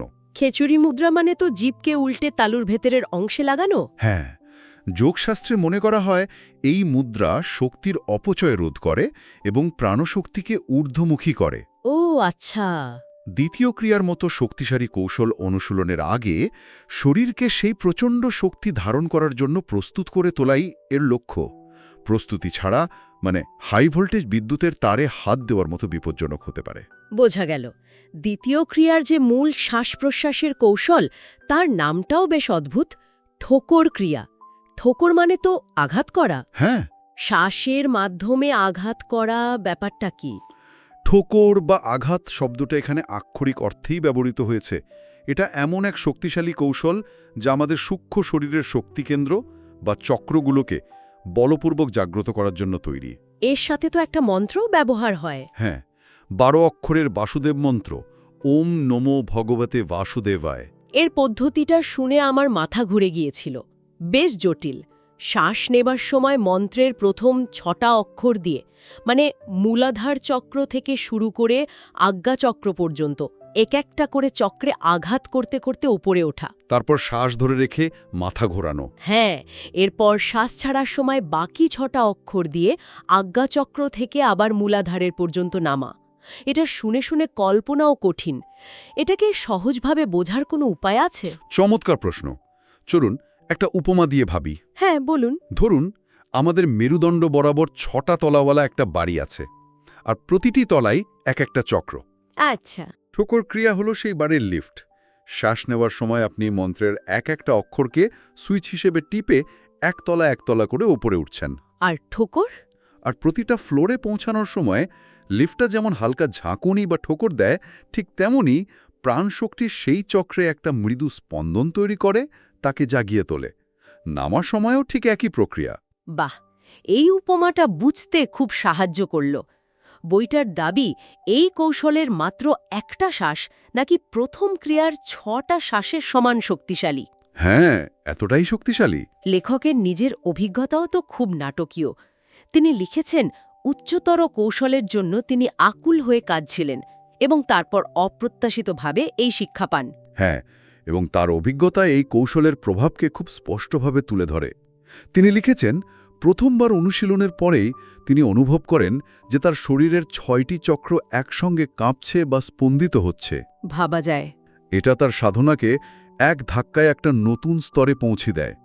এটা হলো শক্তি সম্পর্কে সচেতনতার এক দ্রুত এবং গভীর পরিবর্তন। বইতে আরও বলা হয়েছে এই অভ্যাস শ্বাসহীন অবস্থা বা পরা অবস্থা অর্জনে সাহায্য করে। হ্যাঁ, যা যোগের অন্যতম উচ্চ লক্ষ্য। শ্বাস-প্রশ্বাসের পর আসে ধ্যান, যেখানে ওই মন্ত্রের অক্ষরগুলোকে এক একটা চক্রে স্থাপন করে তাদের স্পন্দন অনুভব করতে হয়। বইতে একে মনোপ্রাণময় কৌশল বলা হয়েছে, যা মন আর প্রাণশক্তিকে এক করে দেয়। সাধারণ জপ বা মন্ত্র উচ্চারণের সাথে এর পার্থক্যটা কোথায়? পার্থক্যটা বিশাল। সাধারণ জপে আমরা শুধু মানসিকভাবে বা মুখে মন্ত্রটা বলি, কিন্তু এখানে শব্দ বা মন্ত্রকে নির্দিষ্ট শক্তি কেন্দ্রে অনুভূত শারীরিক স্পন্দনের সঙ্গে মেলানো হচ্ছে। এর লক্ষ্যটা কি? লক্ষ্য হল মনের চঞ্চলতাকে প্রাণশক্তির স্থিরতার সঙ্গে মিশিয়ে দিয়ে মনহীন বা থটলেস অবস্থায় পৌঁছনো। যেখানে মন আর আলাদা করে অস্তিত্বশীল নয়, তা প্রাণশক্তিতে লীন হয়ে গেছে। অর্থাৎ যে মন সারাদিন আমাদের চিন্তার জালে আটকে রাখে, সেই মনকেই ব্যবহার করে মনের ঊর্ধ্বে চলে যাওয়া। একদম। এরপর বইটিতে যা ব্যাখ্যা করা হয়েছে তা তো একটা সম্পূর্ণ দার্শনিক মানচিত্র। ওম নমো ভগবতে বাসুদেবায় মন্ত্রের প্রত্যেকটা অক্ষরের গূঢ় অর্থ। হ্যাঁ, যা এক একটা চক্রের সঙ্গে সম্পর্কিত। এটা অনেকটা আমাদের চেতনার একটা সিক্রেট কোড ডিকোড করার মতো। যেমন শ্বাস নেওয়ার সময় উপরে ওঠার পথে ওম হলো মূলাধার চক্রে, যা সবকিছুর ভিত্তি। আচ্ছা, ন হল স্বাধিষ্ঠান চক্রে, যা নীতি বা আসক্তিকে অস্বীকার করা বোঝায়। ম হল মণিপুর চক্রে, যা মনের প্রতীক। আমাদের সমস্ত ভ্রম আর আকাঙ্ক্ষার কেন্দ্র। ঠিক। ভ হল অনাহাত চক্রে, মানে হৃদয়ে, যা ভাব বা সৃষ্টির প্রতীক। গ বিশুদ্ধি চক্রে, মানে গলায়, যা গগন বা আকাশ। আর বা হল আজ্ঞা চক্রে, মানে ভ্রুর মাঝে, যা বাস বা স্থিতি, অহংকারের চূড়ান্ত নিলয়। আর নিচে নামার পথটাও কি ততটাই প্রতীকী? অবশ্যই। নিচে নামার পথটা হলো সেই পরম জ্ঞানকে জীবনের প্রতিটি স্তরে ছড়িয়ে দেওয়া। সেটা কিভাবে? যেমন আজ্ঞাচক্র থেকে যখন তে অক্ষর দিয়ে নামা শুরু হয়, তার অর্থ সেই তত্ত্ব বা পরমালো। তারপর বিশুদ্ধ চক্রে বা অক্ষরের অর্থ হয় বাহন। ও, যা সেই জ্ঞানকে বহন করে নিচে নিয়ে আসছে। ঠিক। এই পুরো প্রক্রিয়াটার মাধ্যমে সাধক বুঝতে পারেন যে এই মন্ত্র তার জন্য বন্ধন অথবা মুক্তি দুটোরই কারণ হতে পারে। কিভাবে? এটা নির্ভর করে সাধকের পরিচয়ের উপর। যদি তিনি নিজেকে একটা সীমিত আমি হিসাবে ভাবেন, তাহলে এই শক্তি তার অহংকারকে আরও বাড়াবে। আর যদি তিনি নিজেকে ব্রহ্মাণ্ডের অংশ হিসাবে ভাবেন, তাহলে এই একই কৌশল তাকে মুক্তির পথে নিয়ে যাবে। সবকিছুর সারমর্ম বইয়ের ওই একটি বাক্যেই বলা আছে, মনই মানুষের বন্ধন ও মুক্তির কারণ। এই সাধনাটা আসলে আমাদের মনের অপারেটিং সিস্টেমটাকেই বদলে দেওয়ার জন্য তৈরি। একদম তাই। দারুণ ব্যাখ্যা। বইয়ের শেষে মাতৃকা ধ্যান নামে আরও একটি ধারণার কথা বলা হয়েছে। মাতৃকা মানে তো মা, এর সঙ্গে ধ্যানের কি সম্পর্ক? এখানে মাতৃকা মানে মা বা উৎস, কিন্তু এটি বর্ণমালা বা অক্ষরকেও বোঝায়। অক্ষরকে। এর পেছনের তথ্যটি হল, শব্দই হল সৃষ্টির মূল উপাদান। বিগ ব্যাংয়ের মতো সমস্ত সৃষ্টি একটা আদি স্পন্দন বা শব্দ থেকেই শুরু হয়েছে। বর্ণমালা হলো এই প্রকাশিত জগতের মা বা বিল্ডিং ব্লকস। ব্যাপারটা একটু পরিষ্কার করবেন? অবশ্যই। ভাবুন, কম্পিউটারের সমস্ত প্রোগ্রামিং ল্যাঙ্গুয়েজের মূলে কি আছে? বাইনারি কোড, ব্যাস, শুধু 0 আর 1। একদম। ওই দুটো সংখ্যা দিয়েই বিশাল বিশাল সফটওয়্যার তৈরি হয়। একইভাবে যোগশাস্ত্রে মনে করা হয় কিছু মূল স্পন্দন বা মাতৃকা, মানে বর্ণমালার অক্ষরগুলো থেকেই এই সমগ্র জগৎ এবং আমাদের চেতনা সৃষ্টি হয়েছে। তার মানে এক একটা অক্ষরের ওপর ধ্যান করা মানে আসলে অস্তিত্বের মূল কাঠামোর ওপরই ধ্যান করা। এটা সৃষ্টির একেবারে রুট লেভেলে গিয়ে কাজ করার মতো। তাহলে আজকের আলোচনাটা একবার গুছিয়ে নেওয়া যাক। আমরা শুরু করেছিলাম জ্যোতিমুদ্রা দিয়ে, চোখ বন্ধ করে নিজের ভেতরে ব্রহ্মাণ্ডকে দেখা। তারপর এলাম শাম্ভবী মুদ্রায়। হ্যাঁ, যা সেই ভেতরের অভিজ্ঞতাকে খোলা চোখে দৈনন্দিন জীবনে ধরে রাখার কৌশল। আর সবশেষে আলোচনা করলাম দ্বিতীয় ক্রিয়ার মতো এক শক্তিশালী শ্বাস-প্রশ্বাসের কৌশল নিয়ে, যা একটি মন্ত্রের মাধ্যমে আমাদের সম্পূর্ণ সূক্ষ্ম শরীরকে জাগিয়ে তুলতে পারে। আর এই সবকিছুর মধ্যে যে সাধারণ সুতোটা রয়েছে তা হলো এই ধারণাটি যে আমাদের শরীরটা শুধু হাড় ও মাংসের একটা স্তূপ নয়। এটা সমগ্র ব্রহ্মাণ্ডের একটা ক্ষুদ্র সংস্করণ বা ব্লুপ্রিন্ট। এই বই অনুসারে ক্রিয়াযোগের কৌশলগুলো শুধুমাত্র একটা দর্শনকে অন্ধভাবে বিশ্বাস করার জন্য নয়, বরং সেই সত্যকে সরাসরি নিজের স্নায়ুতন্ত্রে অনুভব করার জন্য নির্দিষ্ট বৈজ্ঞানিক পদ্ধতি। একদম। এটা তত্ত্বকথা থেকে সরে এসে সরাসরি এবং পুনরাবৃত্তিযোগ্য অভিজ্ঞতার দিকে আমাদের নিয়ে যায়, ঠিক, যা আমাদের জন্য একটা শেষ প্রশ্ন রেখে যায়। বইটি বারবার জোর দিয়েছে যে এই সাধনাগুলো একত্ব অবস্থায় পৌঁছানোর জন্য, যেখানে সমস্ত ভ্রম ও দুঃখ দূর হয়ে যায়। যদি শব্দ এবং স্পন্দনই এখানে বর্ণিত বাস্তবতার মূল উপাদান হয়, তাহলে একবার ভেবে দেখুন, কি আমরা প্রতিদিন যে শব্দ ও স্পন্দনের সংস্পর্শে আসি, আমাদের নিজেদের কথা, যে গান আমরা শুনি, আমাদের চারপাশের শহরের কোলাহল, এমনকি আমাদের মনের ভেতরের নীরব কথোপকথন, সেই সব শব্দ আর স্পন্দন কিভাবে আমাদের অজান্তেই প্রতিনিয়ত আমাদের ভেতরের অবস্থাকে গড়ে তুলছে বা ভাঙছে।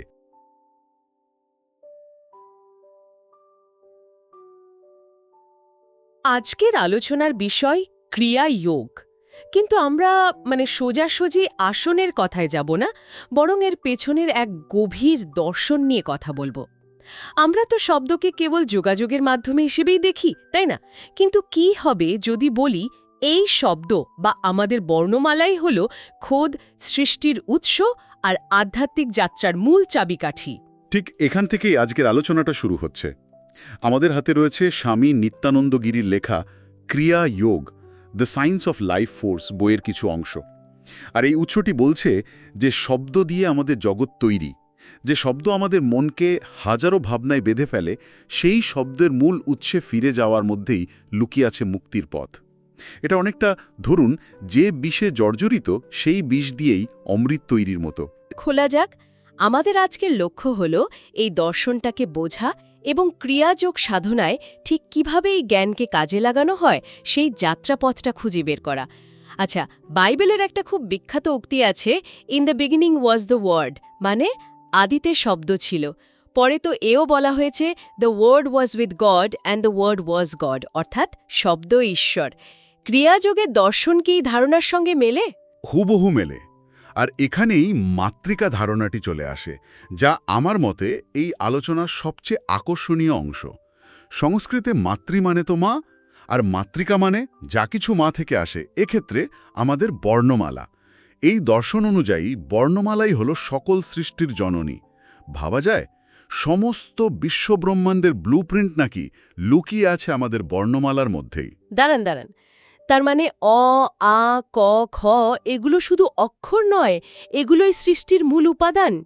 এটা তো একটা বিশাল বড় ধারণা। বিশাল এবং গভীর। দর্শনটা বলছে শুরুতে ছিল কেবল এক অখণ্ড চেতনা বা পরম শিব। তার মধ্যে যখন প্রথম কম্পন বা স্পন্দ জাগল, সেটাই হলো মূল শব্দ। এই মূল অবিভক্ত শব্দকেই বলা হয় মহামাতৃকা, অনেকটা বিগ ব্যাংয়ের আগের সিঙ্গুলারিটির মতো আর কি। আর সেই এক মহামাতৃকা থেকেই ধাপে ধাপে জন্ম নিয়েছে সংস্কৃতের 50টি বর্ণ। এই প্রক্রিয়াটাকে বলা হয় অবরোহ ক্রম বা ওপর থেকে নিচে নামার ধারা। এই নিচে নামার ব্যাপারটা ঠিক কেমন? মানে একটা অখণ্ড শব্দ থেকে কিভাবে আমরা এই হাজারো কথা এসে পৌঁছালাম? উৎসটি এটাকে 4টে স্তরে ভাগ করেছে। ভাবুন তো, কোনো কিছু বলার আগে আমাদের মনের ভেতরে ঠিক কী ঘটে। প্রথম স্তর পরাবাক।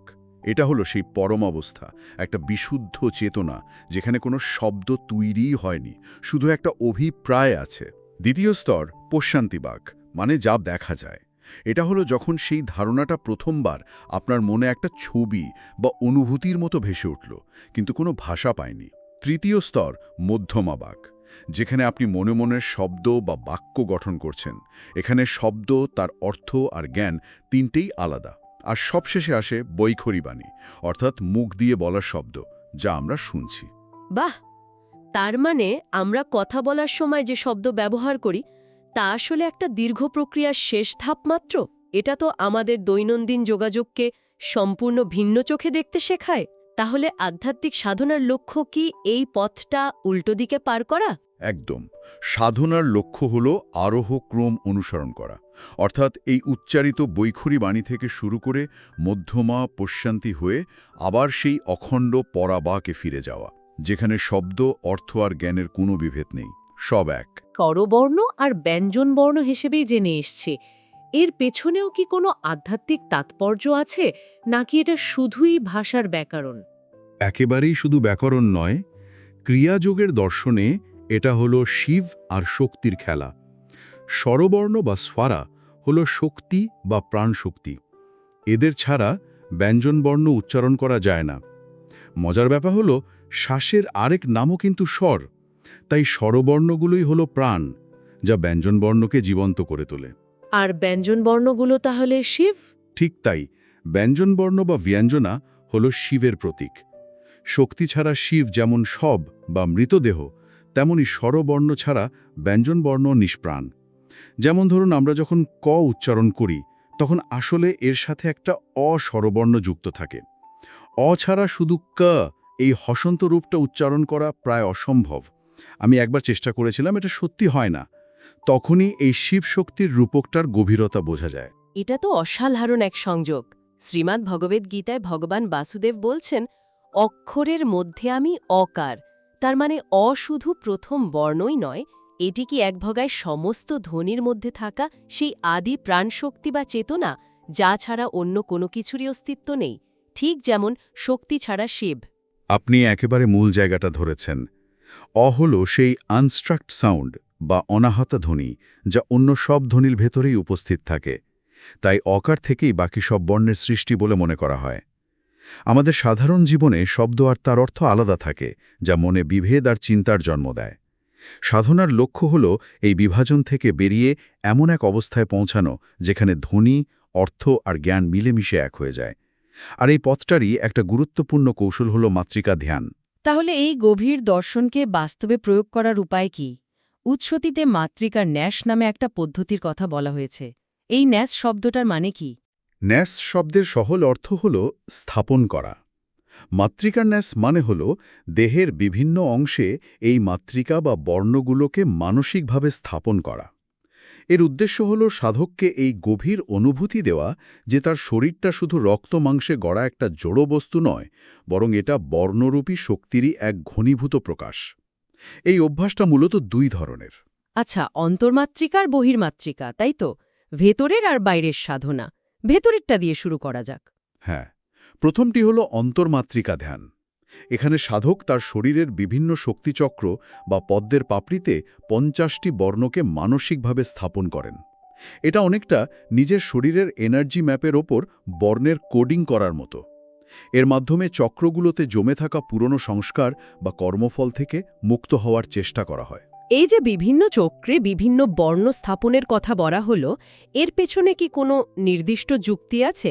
মানে বিশুদ্ধ বা কণ্ঠচক্রের সঙ্গে স্বরবর্ণের কোনো বিশেষ সম্পর্ক আছে কি, নাকি এটা ইচ্ছেমতো করা হয়? খুব ভালো প্রশ্ন। এটা একেবারেই ইচ্ছেমতো নয়, এর পেছনে গভীর যুক্তি আছে। দেখুন, কণ্ঠ বা বিশুদ্ধ চক্র হল আমাদের ভাব প্রকাশের কেন্দ্র, আর স্বরবর্ণগুলোই হল ধ্বনির প্রাণ। তাই 16টি স্বরবর্ণকে কণ্ঠচক্রে স্থাপন করার মাধ্যমে সাধক তার বাকশক্তি এবং সৃজনশীলতাকে শুদ্ধ করেন। একইভাবে অনাহত বা হৃদচক্রে কং, খং থেকে ঠং পর্যন্ত 12টি বর্ণ স্থাপন করা হয়। প্রতিটি বর্ণের কম্পনের সঙ্গে ওই চক্রের শক্তির একটা নির্দিষ্ট সম্পর্ক আছে। যেমন আজ্ঞাচক্রের 2টি পাপড়িতে হং এবং খং এই 2টি বীজমন্ত্র স্থাপন করা হয়, যা দ্বৈততার ঊর্ধ্বে ওঠার প্রতীক। আচ্ছা, এই যে শরীরের ভেতরে বর্ণ স্থাপনের মাধ্যমে নিজেকে শুদ্ধ করার কথা বলা হলো, এটা তো এক ধরনের সূক্ষ্ম মানসিক সাধনা। এর বাইরের প্রকাশ বা বহির্মাতৃকা ধ্যান তাহলে কিভাবে কাজ করে? দুটোকে একে অপরে পরিপূরক? একদমই তাই। দ্বিতীয়টি হল বহির্মাতৃকা ধ্যান। এখানে বর্ণগুলিকে শরীরের বাইরের বিভিন্ন অংশে স্থাপন করা হয়। যেমন কপালে অং, মুখে আং, ডান চোখে ইং, বাম চোখে ইং, এইভাবে সমস্ত শরীর জুড়ে বর্ণগুলোকে স্থাপন করা হয়। এর মাধ্যমে সাধক অনুভব করেন যে তার এই স্থূল, দৃশ্যমান শরীরটিও আসলে প্রাণশক্তিরই প্রকাশ। ভেতরের জগৎ আর বাইরের জগতের মধ্যে কোনো পার্থক্য নেই, দুটোই আসলে এক চৈতন্যময় শক্তির খেলা। তার মানে এই সাধনার মাধ্যমে শরীর আর মনকে এমন এক স্তরে নিয়ে যাওয়া হয় যেখানে প্রতিটি বর্ণ এক একটি জীবন্ত শক্তি কেন্দ্র হয়ে ওঠে। এটা শুধু তত্ত্বকথা নয়, একেবারে শরীর দিয়ে অনুভব করার বিষয়। ঠিক তাই, মনকে শব্দের তৈরি করা মায়াজাল থেকে মুক্ত করে শব্দের মূল উৎসের দিকে নিয়ে যাওয়ার এটি একটি অত্যন্ত শক্তিশালী কৌশল। এবার আসা যাক ক্রিয়াযোগের প্রায়োগিক দিকটায়। উৎসটি প্রথম ক্রিয়ার পর আরও কয়েকটি উচ্চতর ক্রিয়ার কথা উল্লেখ করেছে। এই যাত্রাপথটা ঠিক কেমন? এটা কি একটার পর একটা সিঁড়ি ভাঙার মতো? হ্যাঁ, এটাকে একটি ক্রমিক উত্তরণ বা সিঁড়ি ভাঙার সঙ্গেই তুলনা করা যায়। প্রতিটি স্তর আগেরটির ওপর ভিত্তি করে তৈরি। প্রথম ক্রিয়া হল ভিত্তি স্থাপন, এরপর আসে দ্বিতীয় ক্রিয়া। এখানে জ্যোতিমুদ্রার কৌশলে কিছু পরিবর্তন আনা হয় এবং শ্বাস-প্রশ্বাসের সাথে চক্রগুলিকে সংকুচিত ও প্রসারিত করার অভ্যাস করা হয়। এর মূল উদ্দেশ্য হল সুষুম্না নাড়ির পথ পরিষ্কার করে কুণ্ডলিনীর শক্তিকে জাগ্রত করা। এই প্রসঙ্গে উৎসটিতে একটা খুব ইন্টারেস্টিং সতর্ক বার্তার মতো গল্প আছে, তাই না? একজন ম্যানেজারের গল্প। হ্যাঁ, গল্পটা খুব শিক্ষণীয়। এক উচ্চপদস্থ ম্যানেজার, খুব উচ্চাকাঙ্ক্ষী, প্রথম ক্রিয়ায় ভালোভাবে প্রতিষ্ঠিত না হয়েই তাড়াহুড়ো করে দ্বিতীয় ক্রিয়া শুরু করে দেন। ফলশ্রুতি তিনি জ্যোতিমুদ্রার সময় যে দিব্য আলো দেখতে পেতেন, সেই ক্ষমতাটাই হারিয়ে ফেলেন। তিনি খুব হতাশ হয়ে তার গুরুকে জানান যে তার সাধনার সেই সুন্দর অনুভূতিটা চলে গেছে। গুরু তাকে শুধু বলেন ভিত্তি মজবুত করতে। এটা আসলে আধ্যাত্মিক পথে অধৈর্য আর অহংকারের বিপদটাকে চোখে আঙুল দিয়ে দেখিয়ে দেয়। প্রতিটা ধাপে পারদর্শী না হয়ে পরের ধাপে যাওয়ার চেষ্টা করলে হিতে বিপরীত হতে পারে। খুব গুরুত্বপূর্ণ একটা বিষয়। ভিত্তি মজবুত হওয়ার পর আসে তৃতীয় ক্রিয়া। সেখানে সাধকের অনুভূতিটা কেমন হয়? তৃতীয় ক্রিয়াতে পৌঁছানোর পর সাধকের প্রাণশক্তি বা চেতনা মূলত উচ্চতর চক্রে, বিশেষ করে আজ্ঞাচক্রে স্থির হয়ে যায়। শ্বাস খুব ছোট আর সূক্ষ্ম হয়ে আসে। সবচেয়ে বড় পরিবর্তনটা ঘটে তার দৈনন্দিন জীবনে। তিনি হয়তো অফিসের কাজ করছেন বা বাজারে যাচ্ছেন, কিন্তু ভেতরে ভেতরে তিনি এক গভীর ধ্যানস্থ অবস্থায় থাকেন। তার মন শান্ত, স্থির এবং তিনি সারাক্ষণ নিজের ভেতরে সেই প্রাণের স্পন্দন অনুভব করেন। বাইরের কোনো ঘটনায় তিনি সহজে বিচলিত হন না। আর চতুর্থ ক্রিয়া, এটিকে তো সবচেয়ে সূক্ষ্ম এবং ক্রিয়াযোগের চূড়ান্ত পর্যায়ে বলা হয়েছে। হ্যাঁ, চতুর্থ ক্রিয়া হল আসল হংস সাধনা। হংস মানে শ্বাস আর অহম প্রশ্বাস, অর্থাৎ আমি তিনি। এই স্তরে পৌঁছানোর জন্য সাধককে বাইরের শ্বাস-প্রশ্বাসের ওপর নির্ভরতা ছাড়তে হয়। তার প্রাণশক্তি তখন শুধু সুষুম্না নাড়ির মধ্যেই প্রবাহিত হয়। শ্বাস-প্রশ্বাস প্রায় বন্ধ হয়ে আসে এবং সাধক এক গভীর তুরীয় অবস্থায় চলে যান, যাকে কেবলী কুম্ভক বলা হয়। এই অবস্থাপ্রাপ্ত যোগীকেই পরমহংস বলা হয়। কিন্তু উৎসটি বারবার জোর দিয়ে বলছে, প্রথম ও দ্বিতীয় ক্রিয়ায় সম্পূর্ণ প্রতিষ্ঠিত না হলে এই স্তরের ক্রিয়া করা প্রায় অসম্ভব এবং বিপজ্জনকও হতে পারে। তাহলে আজকের এই পুরো আলোচনা থেকে আমরা দেখলাম, যা আমাদের কাছে কেবলই বর্ণমালা বা ভাষার উপাদান বলে মনে হয়, ক্রিয়া যোগের গভীর দর্শনে তা আসলে খোদ সৃষ্টির মূল উপাদান এবং চেতনার গভীরে ডুব দেওয়ার এক শক্তিশালী সাধনা। হ্যাঁ, বিষয়টা ঠিক তাই। যে শব্দ দিয়ে আমাদের জগৎ তৈরি, সেই শব্দই আমাদের বেঁধে ফেলে। আবার সেই শব্দেরই মূল উৎসের দিকে যাত্রা করে আমরা মুক্তি খুঁজি।